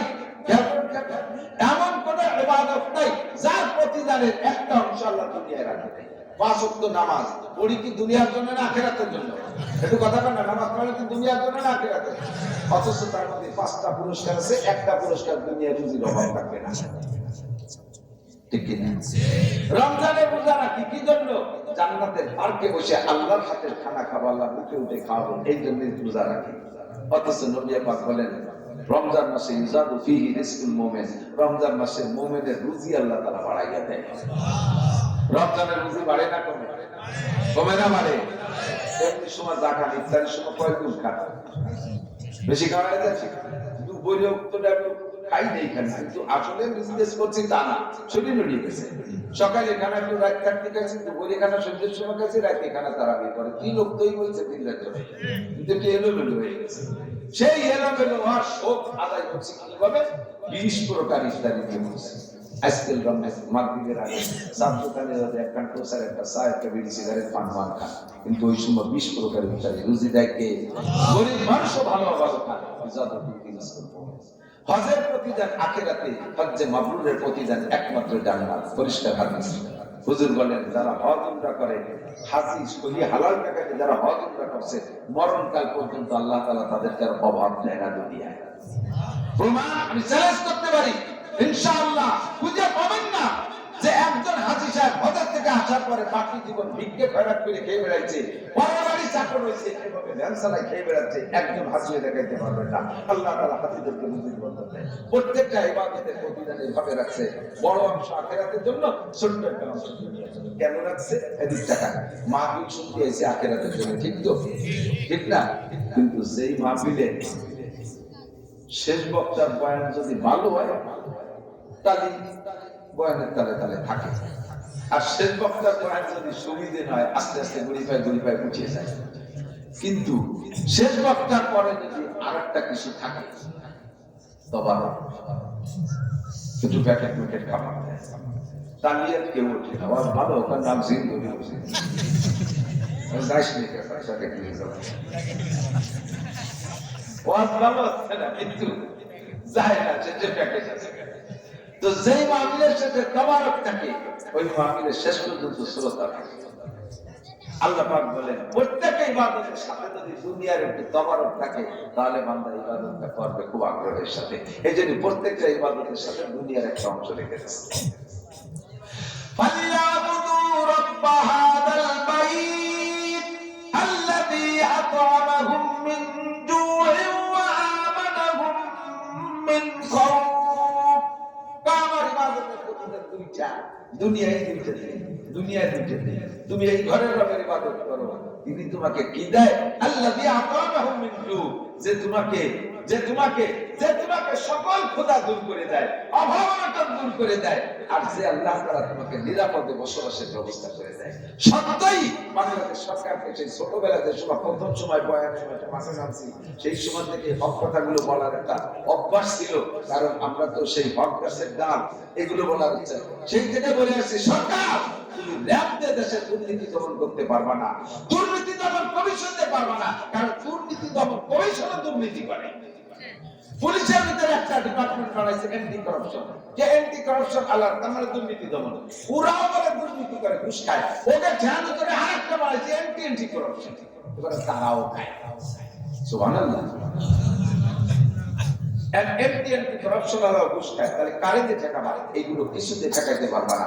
একটা সুন্দরী এখন রাতের অন্ধকারে তার বাপের অসুস্থ, বাবা অসুস্থ, ভাই ব্রাদার নাই, ওষুধ আনার কেউ নাই, একটা হেরিকেন ধরাইয়া চলে যাবে আলফানার ওষুধ আনতে, এই পাশে ফাঁকা জায়গা নিয়ে চলে যাবে। একটা যুবক তার দিকে কিক মারবে না, কুক মারবে না, কেউ তার দিকে ফিরে তাকাবে না। এমন একটা পরিবেশ, নিরিবিলি পরিবেশ যদি তুমি পাইতে চাও, ফালিয়াবুদু রাব্ব হাযাল বাইত, এই ঘরের রবের ইবাদত করো। ইবাদত কি একটু পরে, এই ঘরের রবের ইবাদত করো। ওয়া আমানাহুম মিন খাউফ, সমস্ত রিজিকের ব্যবস্থা করে দেবে আর নিরাপদে বসবাসের ব্যবস্থা করে দেবে। এগুলো ইবাদতের পদ্ধতি। কেন তোমার ইবাদত করব? আল্লাহ কয় তুমি কেন করবে না? আমালি আলা আবদুল্লাযী ফাতারানি ওয়া ইলাইহি তুরজাউন, আমাকে তো তিনি আল্লাহ বানাইছেন, যে আল্লাহ আমাকে বানাইলেন, আমি তার ইবাদত কেন করব না? আর বানানো পর্যন্ত যদি শেষ হইতো, আর মরে যাওয়া পর্যন্ত যদি শেষ হইতো, তবু ইবাদত করতাম না। ভয় হয়ে গেছে সামনে, মিনহা খলাকনাকুম ওয়া ফিহা নুঈদুকুম ওয়া মিনহা নুখরিজুকুম তারাতান উখরা, মাটি থেকে তোমার আমি বানাইছি, আবার মাটির মধ্যে তোমারে নিয়ে আসবো। আয়া সাকিনাল কাসরিল মুআল্লা সাদফানু আন করিবিন ফিত তুরাবি বার আমারাতনা পরিবার আসমা আকিবাত সে জমি কর দিয়া। 100 তলা দালান বানায় যদি তার মাথার পর বসবাস করো, তোমাকে অবশেষে মাটির মধ্যে আসতে হবে। যেমন তোমাকে মাটির থেকে আমি বের করেছি, মাটির থেকে বানাইছি, আবার মাটির মধ্যে আনবো। ও যুবক, যদি মাটির মধ্যে যা পর্যন্ত শেষ হইতো, তাহলে গলা ফাটাইয়া তোমাদেরকে এত দিক নির্দেশনা দিতাম না, এত ওয়াজ আর নসিহত করতাম না, বরঞ্চ আমিও বলতাম চল যাই ট্যাক্স বক্স নিয়ে গান বাজনা করি, দেখ দেশে সুন্দরী মেয়ে কি কে কোথায় আছে তাই নিয়ে আনন্দ করি, চল যাই কক্সবাজার কুয়াকাটা সরের পর বসে বসে আল্লাহ বিল্লাহ করি আর সেখানে এইভাবে তো ইতালিয়ান টিভি আসি ইত্যাদি ইত্যাদি আজে বাজে পরামর্শ তোমাদের দিতাম, আমরাও করতাম। কিন্তু মুশকিল হলো মরা পর্যন্ত মাটির পর্যন্ত শেষ না। আল্লাহ কয় আমি না আগুন যখন তারাতান উখরা, যে যেখানে মরিয়ে থাকো না কেন ও জায়গা লুকায় পলায় থাকতে পারবা না। হাসরের মাঠে আমি সবগুলোকে এসকোভেটারে উদ্যোগের মতো গুটাইয়া ছাড়বো। বিশ্বাস হয়? হয়? পারবে আল্লাহ? পারবে? প্রত্যেকদিন একবার মারি আল্লাহ বাঁচাইতেছে, প্রত্যেকদিন এক দুইবার মারতেছে আল্লাহ, আবার আমাদেরকে বাঁচাইতেছে। যখন রাতে বিছানায় ঘুমের জন্য যান, তখন দোয়া কি পড়েন? আল্লাহুম্মা বিসমিকা আমুতু, আল্লাহুম্মা বিসমিকা আমুতু ওয়া আহইয়া। আল্লাহ তোমার নামে মরিতেছে, আমুতু মানে মরতেছি, আমুতু মানে পেশাব করতেছি না, কি যেন মরতেছি আল্লাহ। আমার তো মানে মরতেছি, তাই না? আমি তো মানে মরিতেছি, তোমার নামে মরিতেছি, আবার তোমার নামেই বাঁচবো। প্রত্যেকদিন ঘুম মানে মরি, ঘুম মানে মরা, ঘুম মানে মরণের সদৃশ্য। আবার ঘুম থেকে যখন উঠি কি দোয়া করেন?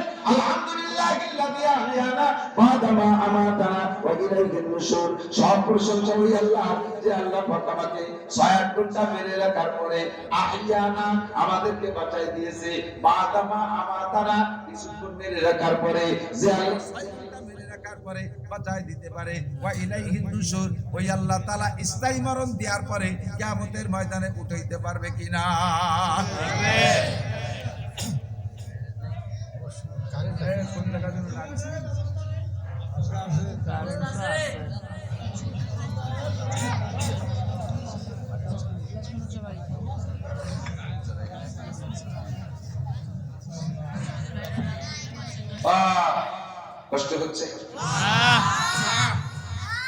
তাহলে আবার আমাকে উঠতে, ঠিক না?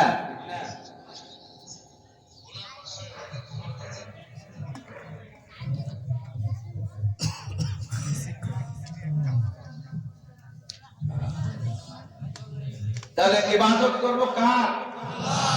ওয়াবুদ রাব্বাকা, ইবাদত করবো কার? তোমার রবের। রবকে, যিনি আমার সৃষ্টি করেছেন, যিনি আমার সব ব্যবস্থা করেন, তিনি আমার রব, তাই তো? ওয়াবুদ রাব্বাকা, জানতে চাইলাম আল্লাহ ইবাদত করবো কতদিন? গত রমজানে তো সিল্লে গেছিলাম, নামাজ কালাম তো ভালোই পড়িয়েছি, তারপরেও কি পড়া লাগবে? এই 40 বছর পর্যন্ত পড়ি, নামাজের থেকে কোনো রিটার্ড আর পেনশন নাই। আল্লাহ কয় না, ওসব হবে না। ওয়াবুদ রাব্বাকা হাত্তা ইয়াতিয়াকাল ইয়াকিন, ইবাদত করবা ইয়াকিন আসার আগ পর্যন্ত। ইয়াকিন মানে গাঢ় বিশ্বাস, ইয়াকিন মানে কঠিন বিশ্বাস। আর দুনিয়ার কোনো জিনিসের উপরে আপনার গাঢ় বিশ্বাস নাই, আর আখিরাতের প্রতিও গাঢ় বিশ্বাস নাই, আল্লাহর প্রতিও গাঢ় বিশ্বাস নাই, জান্নাত জাহান্নামের প্রতিও গাঢ় বিশ্বাস নাই। গাঢ় বিশ্বাস এক জায়গায় আছে, অ্যানিম্যাল এভরিবডি, কুল্লু নাফসিন যায়কাতুল মাউত, প্রত্যেকটা প্রাণী মরণশীল, মরতে হবে কি হবে না। আল্লাহকে যদি না মানো, মরণকে না মানে পারো না। এই জন্য আল্লাহ বলেন ওয়াবুদ রাব্বাকা হাত্তা ইয়াতিয়াকাল ইয়াকিন, তোমার রবের ইবাদত করো ইয়াকিন আসার আগ পর্যন্ত, তার মানে মরণ আসার আগ পর্যন্ত, ঠিক কি না? জি আল্লাহ। ইবাদতের কোয়ালিটি কেমন হবে? করবো তো ইবাদত, ইবাদতের কোয়ালিটি কেমন? আল্লাহ আল্লাহ কয় ওমা উমিরু ইল্লা লিয়াবুদুল্লাহ মুখলিসিনা লাহুদ্দিন। কি সুন্দর তে কোরআন শরীফে সাজাইয়ে কয়ে দিয়েছে। আমি যে আলেম না ভালো লেখাপড়া জানি না, কিন্তু বুঝাতে পারি না, তারপরে হাতে মাথায় যা পাচ্ছি তাই নিয়ে এসেছে। এদিক দেখা ওমা উমিরু ইল্লা লিয়াবুদুল্লাহ মুখলিসিনা লাহুদ্দিন, যে ইবাদতই করবা ওই ইবাদতটা হতে হবে খুব মানসম্মত, খুব ইখলাসপূর্ণ, ওর মধ্যে কোনো ভেজাল হবে না। নবী পাক বলেন আখলিস দীনকা ইয়াকফিকা আমালুল কলিল, তোমার দ্বীনকে, তোমার ঈমানকে, তোমার আমলকে, তোমার কার্যক্রমকে সব কিছুকে ইখলাসের সাথে করো, ওর মধ্যে ভেজাল করতে পারবা না। ঈমানকে পিওর করো, আমলকে পিওর করো, আমলকে স্বচ্ছ করো। কি স্বচ্ছ? যাহা কিছু করবা সব একমাত্র কার জন্য? ইবাদত কি আল্লাহর জন্য ছাড়া আর কেউ যদি করে নাকি? হ্যাঁ, ইবাদত আর কেউ যদি করে। মাদ্রাসায় 10,000 টাকা দিয়া একটা হুজুর আমার নামে একটু মারহাবা করে দেন, এটা মারহাবার জন্য টাকা দিয়েছেন, এটা নেকির জন্য দেন নাই। মসজিদটা বানাই দিয়ে তার গায়ে দেন 2 টাকা, এই মসজিদটার সওয়াবের জন্য করেন নাই, আল্লাহর জন্য করেন নাই, আপনাদের গভর্নমেন্টের নাম প্রচারের জন্য করছেন। এর যে পোস্টার ছাপা যায়, এই যে পোস্টার, এটা দেশে থেকে আমি জানি না, ওটা আবার কসি কি আবার বেশি দেবেন আল্লাহ জানে। সৌজন্যে নান্টু,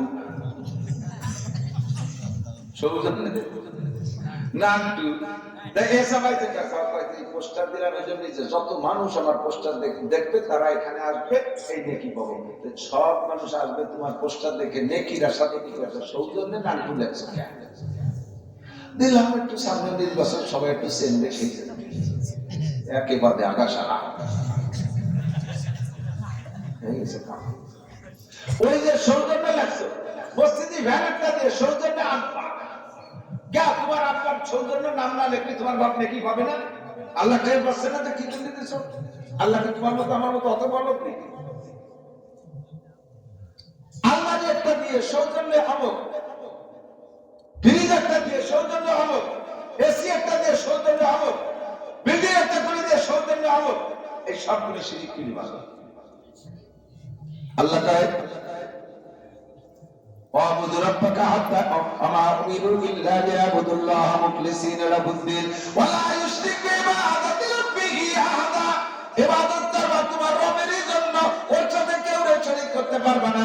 নামাজ হবে আল্লাহর জন্য, রোজা আল্লাহর জন্য, দান করাত আল্লাহর জন্য, হজ করি আল্লাহর জন্য, টুপি পরি আল্লাহর জন্য, পাগড়ি পরি আল্লাহর জন্য, জুব্বা পরি আল্লাহর জন্য, আরে দাড়ি রাখি আল্লাহর জন্য, ফরজাতের সুন্নাত আল্লাহর জন্য, মসজিদ মাদ্রাসা আল্লাহর জন্য, তাবলীগি যাই আল্লাহর জন্য, আমির হওয়ার জন্য তাবলীগি যাই না, চরমোনাই যাই আল্লাহর পাওয়ার জন্য, ও জায়গা মানুষকে দেখানোর জন্য আমি চরমোনাই যাই, পাগড়ি টুপি বাঁধতে এভাবে নেচে গিয়ে বেড়ানোর জন্য, এটার জন্য আমি ইবাদত করি না।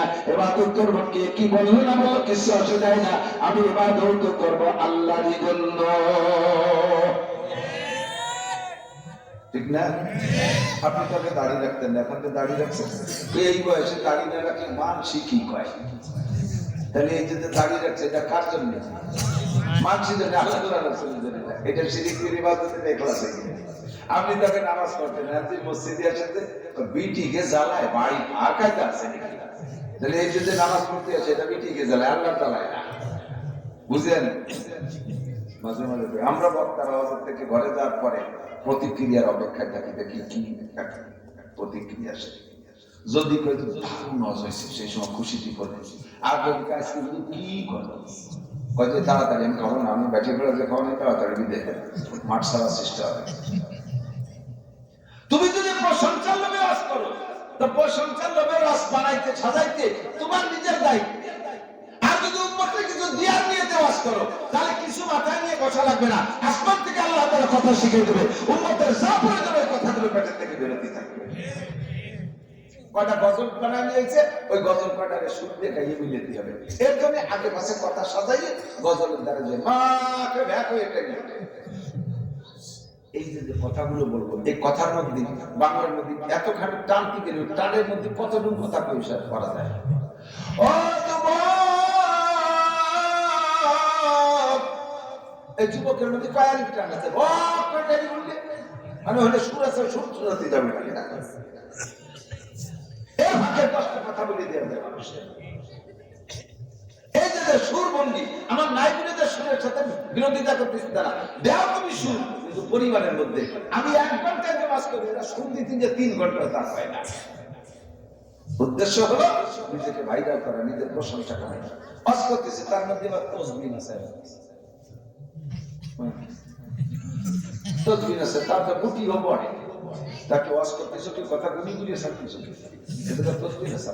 তার মানে আমি তসবিহ এত ভক্ত, অজস্র মামা তসবিহ থাকে ফিরে কামা।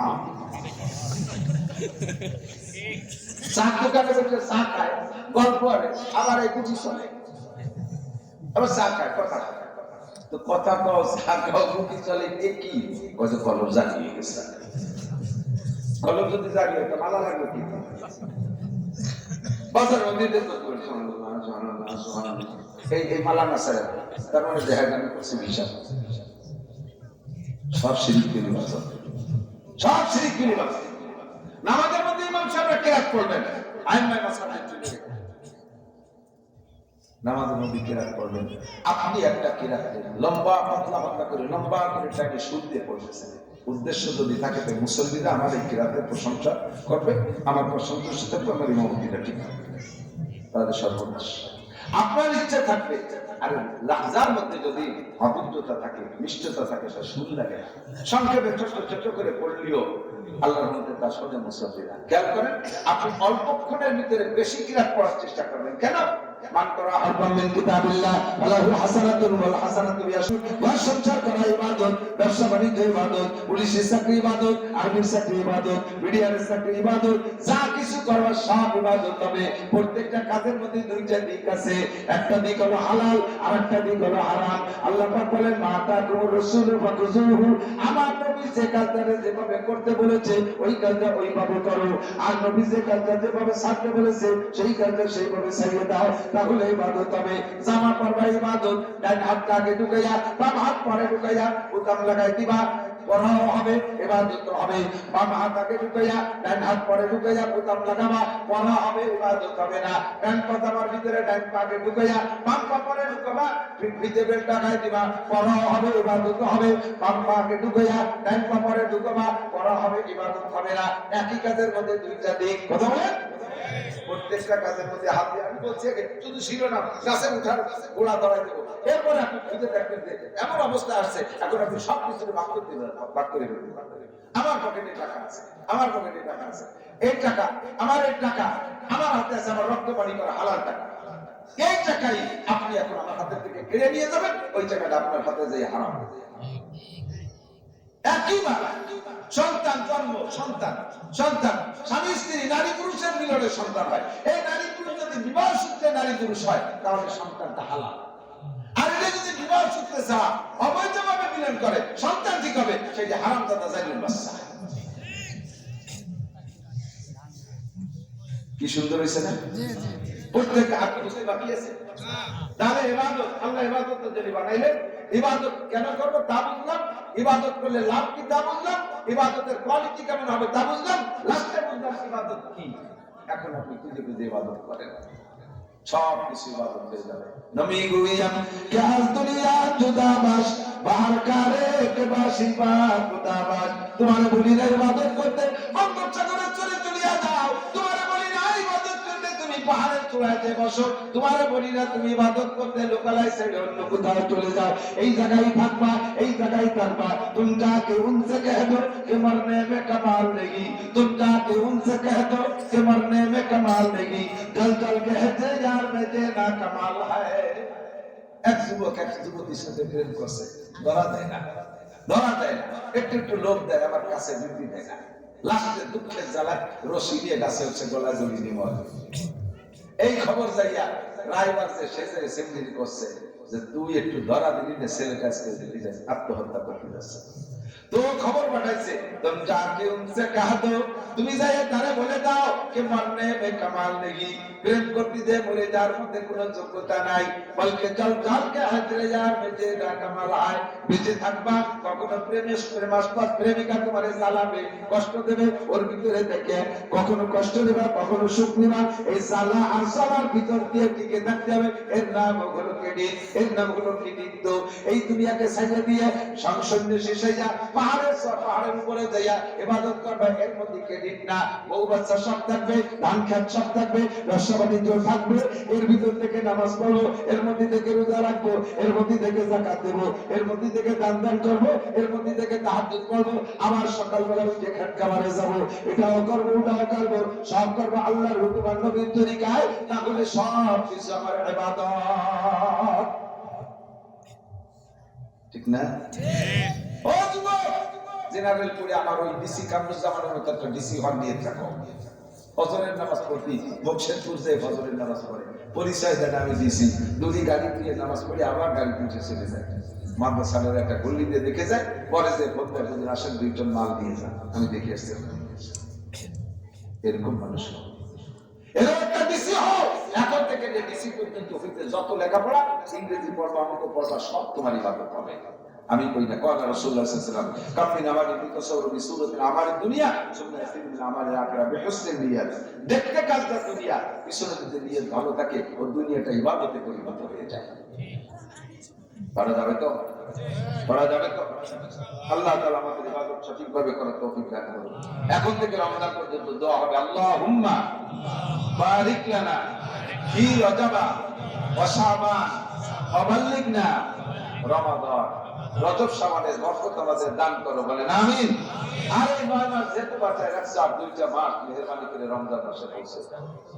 রমজান মাসে পৌঁছানোর পরে যদি আল্লাহ তুমি রমজান মাসে পৌঁছতে চাইছো, তো পৌঁছেছি, আমি কালকে মারিয়ে ফেলবো, রেডি হও। সে সময় কি করছে, আল্লাহ আমি তো রমজান মাসে ঢুকতে চাইছি ইবাদতের আশায়, রমজান মাসটা পুরো ইবাদত করতে দাও। এবার রমজানে ঢুকে ইফতারের সময় দোয়া কবুল হয়, যত দোয়া করবেন তার ভিতরে একটা দোয়া রেগুলার রাখবেন, গুনাহমাফের দোয়াটা যেমন রেগুলার রাখবেন, আর একটা দোয়া রেগুলার রাখবেন, সেটা হলো আল্লাহ সুস্থতার সাথে, ইজ্জতের সাথে, প্রশস্ত হালাল রুজির সাথে লম্বা হায়াতে এবার দান করবেন। কারণ মুমিন যতদিন বেশি বেঁচে থাকতে পারে, তত সেই ইবাদত বন্দেগী বেশি করবে, নেকি বেশি কামাই করবে। এই জন্য লম্বা হায়াত চাই, বিলাসিতার জন্য না, ভোগ বিলাসের জন্য না, একটু ইবাদত করার জন্য। ঠিক আছে না কথা? এই জন্য রমজানে দোয়া করবো। আপনাদের প্রাণপ্রিয় মাদ্রাসা, মাদ্রাসার বিপক্ষে কারা একটু হাত দেখাবেন? মাদ্রাসার বিপক্ষে কারা? না, অনেকে এই সময় ভুলি বলে হাত উঠে ফেলে। সবচেয়ে খুশি হলাম যে সবাই লক্ষ্য করে কথা শুনতেছে। অনেক সময় খেয়াল অন্যদিক দেয়, হুজুর আত্মীয় কাছে উঠে ফেলে। এক জায়গায় মাদ্রাসার মহতামে আমার ডাইন পাশে বসা, আমি কইছি মাদ্রাসার বিপক্ষে কারা হাত উঠে না, মাঠে কেউ উঠেনি, মহতাম চালু করছে, মানে উনি ঘুমোচ্ছে, ওই ঘুমের মধ্যে মানুষ হাত উঠে দিতেছে, আর কেরা আছেন বিপক্ষে, ওই উনি হাত উঠে গেছে। সবাই তো যদি একটা হতে পারে, মহতামে মাদ্রাসার বিপক্ষে, পরে ঠেলাতে উঠেছে কি আমি মাদ্রাসার বিপক্ষে, হ্যাঁ কি যদি উন্নতি করতে চাইছেন তো মাদ্রাসার বিপক্ষে কেউ আছেন নাকি? বিপক্ষে যাবেন, বিপক্ষে যাবেন না। পারলে কিছু উপকার করেন, না পারলে ক্ষতি করেন। ঠিক আছে? আমাদের মাদ্রাসা বিপক্ষে কারা তারা আমি বাছাই করে ফেলতে পারবো অল্প অল্প 2-1 মিনিটের ভিতরে। আমার কথা শেষ হওয়ার আগে যারা আটা দেবে বুঝবে তো ওই লোকগুলো বিপক্ষে। আমি ডাইয়ে দেওয়া বলে যে মোদীর দলের একজন সলিউশন যাচ্ছে, ওই যে ট্যাম্পের দলের চলিতেছে, ওই যে নেতা নেওয়া চলিতেছে, আমি ডাইয়ে দেওয়া সারা বছর খেপা গিয়ে বেড়াবো। 3-4 মিনিটের ভিতরে কাজ শেষ। আপনাদের মাদ্রাসা কয়েক বছর আগে আসছিলাম তখন এই ঘরটা শুরু, তারপরে 1.5 কোটি টাকা দিয়ে বিল্ডিং বানা ফেলেছে, আজিব হয়ে গেছে। আপনাদের এলাকার মানুষের পয়সাও আছে আমি জানি। আসি তো সেই 30 বছর আগে ওয়াজের মাঠে একটু দুজন আসি, এই আলফাডাঙ্গা থেকে আমার ওয়াজের মাস শুরু। তো সেই থেকে সিটি এলাকার মানুষ বড় বড় অফিসার বড় বড় পয়সাওয়ালা আছেন, অবশ্যই তাদের সহযোগিতা 1.5 কোটি টাকা এত বড় বিল্ডিং হয়ে গেছে। সামনে অনেক কাজ বাকি আছে। মাদ্রাসাতে আমরা চালাই, জানি কত কষ্ট হয়। আমার মাদ্রাসায় এক মাদ্রাসায় বাড়িতে 27 জন শিক্ষক, 4.5 লাখ টাকা মাসে বেতন দেওয়া লাগে। প্রত্যেকে দেবো, কারণ সরকারের 4.5 টাকাও দেয় না। আল্লাহ। তারপরে এলাকায় আমাদের এলাকাটা এমন এলাকা ফসল আর আমি যারা একটু পয়সা করি কিন্তু তারা একদিন গতবারের পরে যদি বলে ইজ্জত রেখে দেখো তারা আসি করে পয়সা দিত চালাইতে ভারী কষ্ট হয়, যেমনি বুঝি কষ্ট করে। মসজিদে একটা দূরে বসে রয়েছি, তাতে কাজ বাকি রয়েছে সম্পূর্ণ, তার পিছিয়ে চালাই। নিজেও যা কষ্ট 2 টাকা কামাই করে নিয়ে যাই, ওই ভিতরে যাই বাড়ি টাড়ি চালাই, মাদ্রাসাটা সব শেষে পয়সা রাখতে হয়েছে। আমার পরে মাঠে আমার ছাত্র যারা বক্তা হয়েছে তারাও দেখলাম 50, 60, 70 লাখ টাকার গাড়ি চালায়। আর আমি তো পায়ে হেঁটে শুরু করছি, বাইসাইকেল, তারপরে ভ্যান, এরপরে ভাড়ার মোটরসাইকেল, এরপরে এখন কিনছি, তারপরে বিমান গাড়ি কিনতে এবার একটু নতুন গাড়ি কিনছি। তো এখন ভালো আছে আলহামদুলিল্লাহ, প্রিমিয় গাড়ি নতুন কিনছি। তো বহু কষ্ট করে খাটপিটো খরচ করে পর্যন্ত আসছি। আর এখনকার পোলাপান ধরে সোনার চামচ মুখে নিয়ে জন্ম করেছে, বক্তা হয়েই 20,000, 30,000, 40,000 হেলিকপ্টার। আমারও বহু হেলিকপ্টার আমার প্রস্তাবে আসেন, করে নাম করবো না, উঠতে আমার লজ্জা হয়। ওই হেলিকপ্টারের সাথে সাতক্ষীরের হেলিকপ্টার উঠলো তাও ভালো। সাতক্ষীরের হেলিকপ্টার সাইকেলের পিছনে কেরিয়ারে খেতাবে দিতে সর্বস্ব হেলিকপ্টার গেছি সাতক্ষীরে কালীগঞ্জ। আমি বলছি আমাদের লক্ষ্মী ভাষা পড়াইছে, সন্ধ্যায় মাদ্রাসায় পড়াতে হবে, তো ভোরবেলা বাসে যাবো কি করবেন, তো 10-12 কিলো কত বুঝুন হেলিকপ্টার কাছে জিজ্ঞেস করি। আমি অনলাইন তার আগে জানি হেলিকপ্টার কি করে, হেলিকপ্টারের জন্য উঠু বাতা ও জায়গা নামাজে একবারে লক্ষ্মী ভাষা দিয়ে কয় না, হেলিকপ্টার অর্থ যায় না। হেলিকপ্টার পাবি করতে কয়খান লাগে। আমার সেই সময় শব্দ শুধু কয়খান তো তাহলে ভাব ভালো না। সকালবেলা দেখে হেলিকপ্টার 5 খান চলিয়েছে, আস্তে আস্তে করে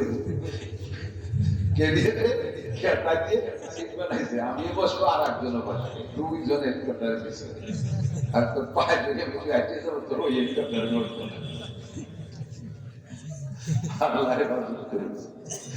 তো আমাদেরকে আল্লাহ তাআলা অনেক কষ্ট করে পর্যন্ত নিয়েছে। ভাইজান আমার সেই ছোটবেলা থেকে আমাকে হাতে করে আগায় নিয়ে এসেছে, এলাকা বহু পাবলিক করেছে। হযরত মাওলানা আলী হোসেন সাহেব, সুপার হুজুর সেনাপতি, আমাদের মুরব্বিরা আবার ছিলেন। এই বাসুল দিয়ে আলী বানায় না, গরু আলী করে না, আলী গরুর সাথে একটু দড়ি দিয়ে সিট বেঁধে সাথে সাথে ঘুরে, আমাকে মুরব্বিরা সেই ঘুরে আলী বানায় দিয়ে দিয়েছে। এখন বার্ধক্য চলে আসছে, চলে যাবো আল্লাহ।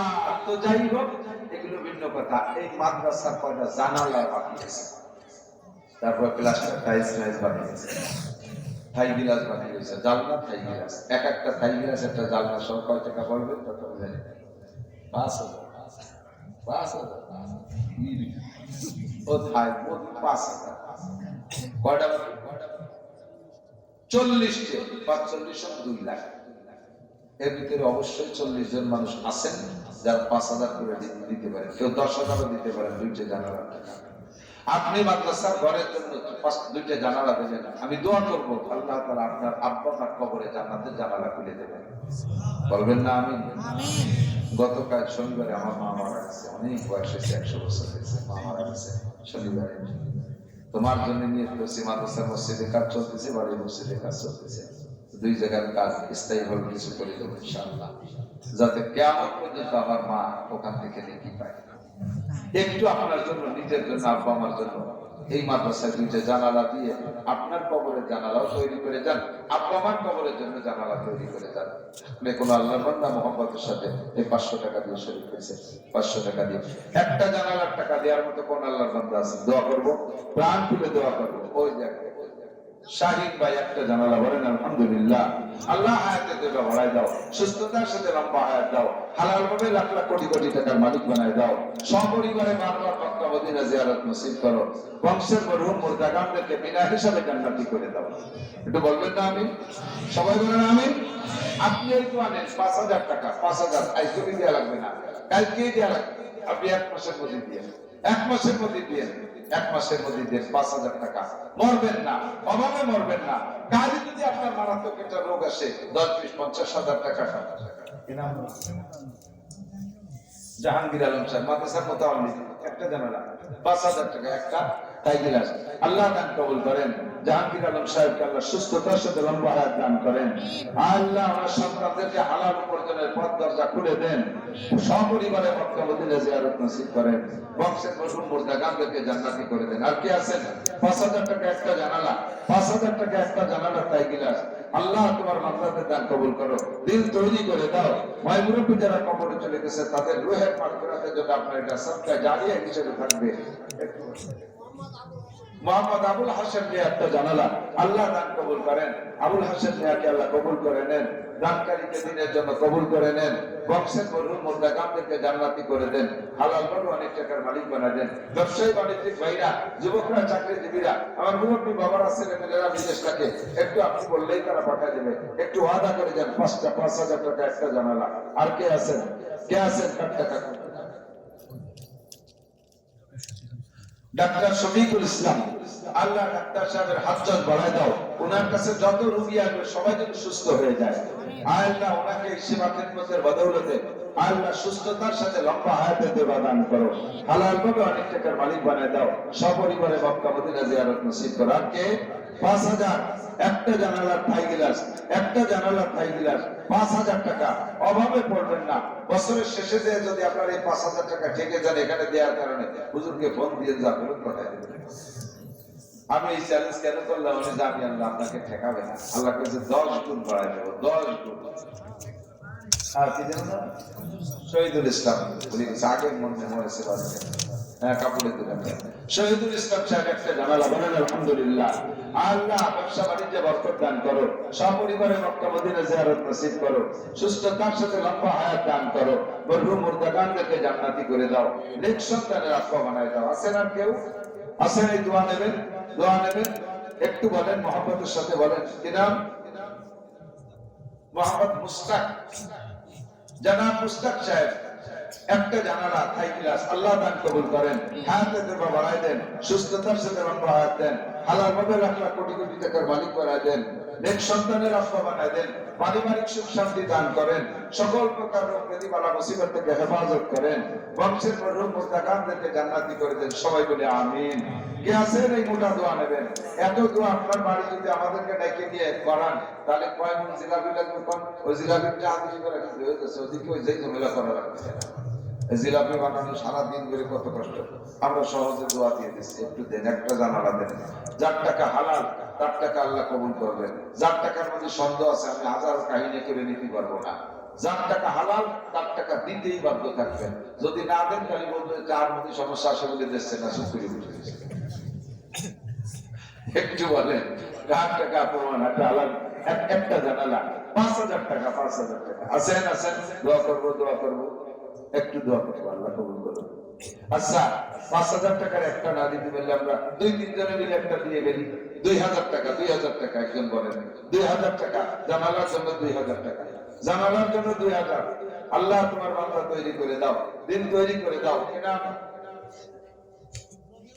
রবিউল শেখ 2,000 টাকা, আল্লাহ দান কবুল করো, হালাল ভাবে অনেক টাকার মালিক বানায় দাও, সুস্থতার সাথে লম্বা হায়াত দাও, সপরিবারে হজ নসিব করো। সবাই বলেন আমিন। 2,000 টাকা চাইছি আমরা, প্রত্যেক আড়াই জনে একটা জানালা হয়ে যাবে, 2,000 টাকা করে বলেন। 2,000 এই যে মুরব্বী 2,000 কিনা? জনাব আইয়ুব আলী সাহেব 2000 টাকা আল্লাহ দান কবুল করেন, নেক হায়াত দারাজ করেন, সুস্থতার সাথে লম্বা হায়াত দেন, হালালভাবে অনেক টাকার মালিক বানিয়ে দেন, হজ করার তৌফিক দান করেন, মরহুম মুর্তাকামদেরকে মাফ করে দেন। 2000 আর কে 2000 কি নাম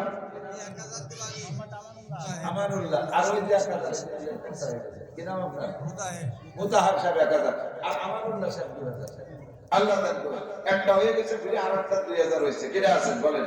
2000 এর একজন, 1000 এর একজন, এই মিলে একটা হয়ে যাচ্ছে। বলেন 2000 কে আছেন? 2000 এই জায়গাতে আপনাকে বাড়িতে আমাকে দেখি টাকা দিচ্ছেন না।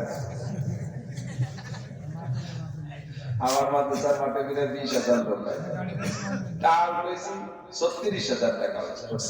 20,000 মানুষের মধ্যে 36 একটা 60 টাকা করছে আমার কাছে।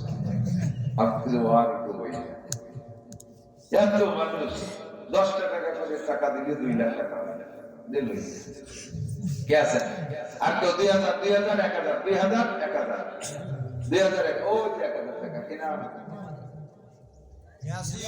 ইয়াসির মোল্লা 1000 আল্লাহ দান করুন। এর সাথে আর 2000 এর একটা মানে আটটা জানালা হয়েছে। 2000 এর একটা হচ্ছে ওই কত 1000 ওই যে 1000 পাইছে 1000 আর 1000 আর 1000 এর উপরে 1000 একটা হয়েছে। কি নাম? আবুল বাশার নাম আল্লাহ এই যে 1000 হচ্ছে কি নাম? ওই যে দেন হবে বুঝতে পারিনি।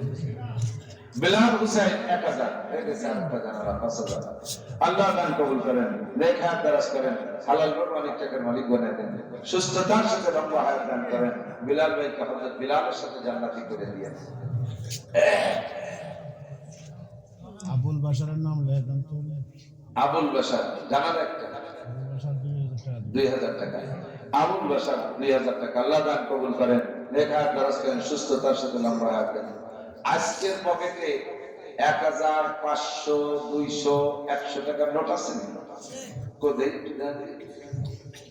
দেখাবি আমার পকেটে দিয়ে দেন। গাড়ি তো দিতে পারবো না, যে জানছি দেবো না, খালি এই কথা একটু আবার একটা দেখো স্বাস্থ্য ভালো একটু দেয়া না আছে বলেন দেওয়া যাবে। একটু বিসমিল্লাহকে হাত দেন পকেটে। যাও ছাত্ররা ভিতরে ঢুকে যাবে। আমি আর পারতেছি না, ক্লান্ত হয়ে গেছি। ছাত্ররা কই বলেন ইসলামিয়ারা ভিতরে ঢোকে। এইদিক দিয়ে এইদিক দিয়ে ওদিক দিয়ে না, এইদিক দিয়ে এদিক দিয়ে যাইতে পিছনালার টাকা নিতে আসছে দেবে ইনশাআল্লাহ। সবাই রেডি করবে, সামনে দেবে। এই সান্দুয়া টানাইবে না, কোরস না, কোরসে কালেকশন করা শুনলে তাহলে দুইজন দুই দিক যেতে পারবা। আর দিয়ে বলে দুইজনে একদিক যায়।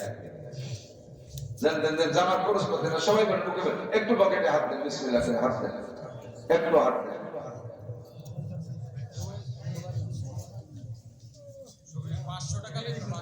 500 কি নাম? দেলোয়ার বিশ্বাস 500। হ্যাঁ 500 বলেন। 1000 এর খাতে থামি গেছে দিতে 500 ওলা রাখলে আছে। 500 দিতে পারবে, 500 দিতে পারবে 500। আর কি আছে? আল্লাহ সিমেন্ট যখন কাজে হাত দেবে তখন সিমেন্টও লাগে। এই সময় সিমেন্ট যেন কিনা লাগে না। স্থানীয়রা প্রত্যেকে 1 বস্তা 2 বস্তা করে সিমেন্ট মাদ্রাসায় পৌঁছে দেবেন। যে কোনো কাজে হাত দিবে, এটা খুব সহজ। একটা দোকানের থেকে নিয়ে দেবেন, পরে আপনি আস্তে আস্তে তারা পয়সা দিয়ে দেবেন। সিমেন্ট দেওয়া সহজ। ওই তো মহিলাকে লোক পাঠান, মহিলারা তো আসলে ইন্ডিয়ানসে টাকা কেউ যাচ্ছে না বলে দিতে সলা বেচা খুদ বেচা দিন বেচাটা কত কষ্টের বাজারের একটু বাসায় বসে যাচ্ছে। এটাকে দিয়ে তারা জান্নাত কেনার আশা করে। লোক পাঠায়, ছোটকে পাঠায় মহিলাদের মধ্যে। মা বোনরা কিছু খবরও পাঠাইতে পারে, একটা দিনে জানালাম। আল্লাহুম্মা সাল্লি ওয়া সাল্লিম আলা মুহাম্মদ। বসেন, মুখতাসার আমাদের সভাপতি সাহেব কথা বলে দোয়া করে দেবেন ইনশাআল্লাহ। নিজেকে দোয়া দিতে হবে। বাড়াইতে বলে দোয়া করতে হবে। اللهم صل على محمد اللهم صل على اللهم صل الحمد لله الله اكبر كل من فاستكبر سبحان الله اللهم صل على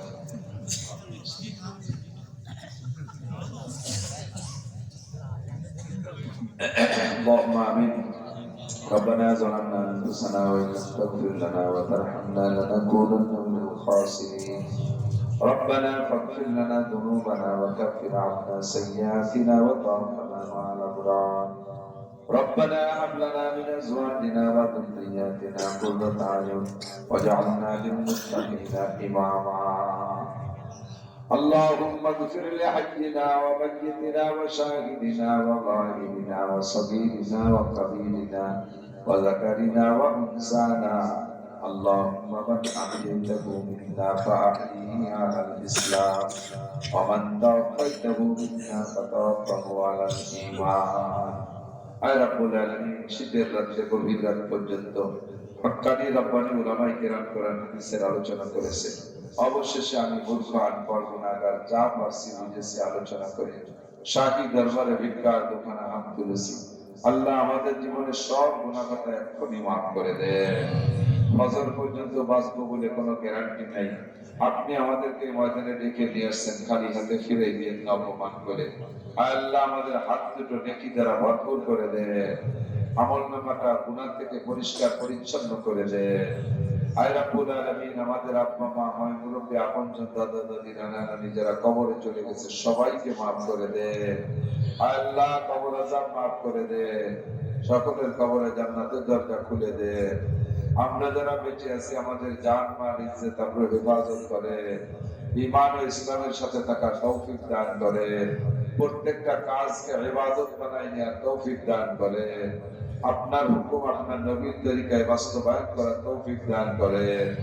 যারা অসুস্থ তাদেরকে সুস্থ করে দেন, সবাইকে সুস্থতার সাথে ইজ্জতের সাথে প্রশস্ত হালাল রিজিকের সাথে লম্বা হায়াতে তৈবা দান করে। আয় মেহেরবান আল্লাহ এই মাদ্রাসাখানা তা কিয়ামত কবুল করে নেন। আপনার এই এলাকার যে সকল বান্দাদের টাকা পয়সা আছে তাদেরকে মাদ্রাসার সাথে যোগাযোগ করায় দেন। মাদ্রাসার বিল্ডিং এ 40টি জানালা লাগবে, আমি পারলাম না কালেকশন করতে।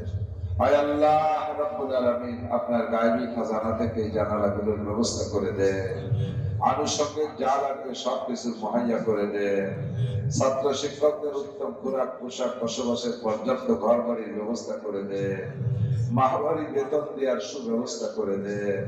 আপনার যে সকল বান্দারা দান করলেন সকলকে মক্কা মদিনা জিয়ারত নসিব করে কিয়ামতে আনসার ও বদরি সাহাবাদের সাথে জান্নাতি করে দিয়ে।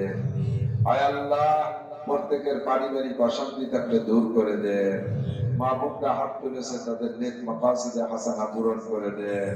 পারিবারিক অশান্তি থাকলে দূর করে দেন। অসুস্থতা থাকলে সুস্থ করে দেন।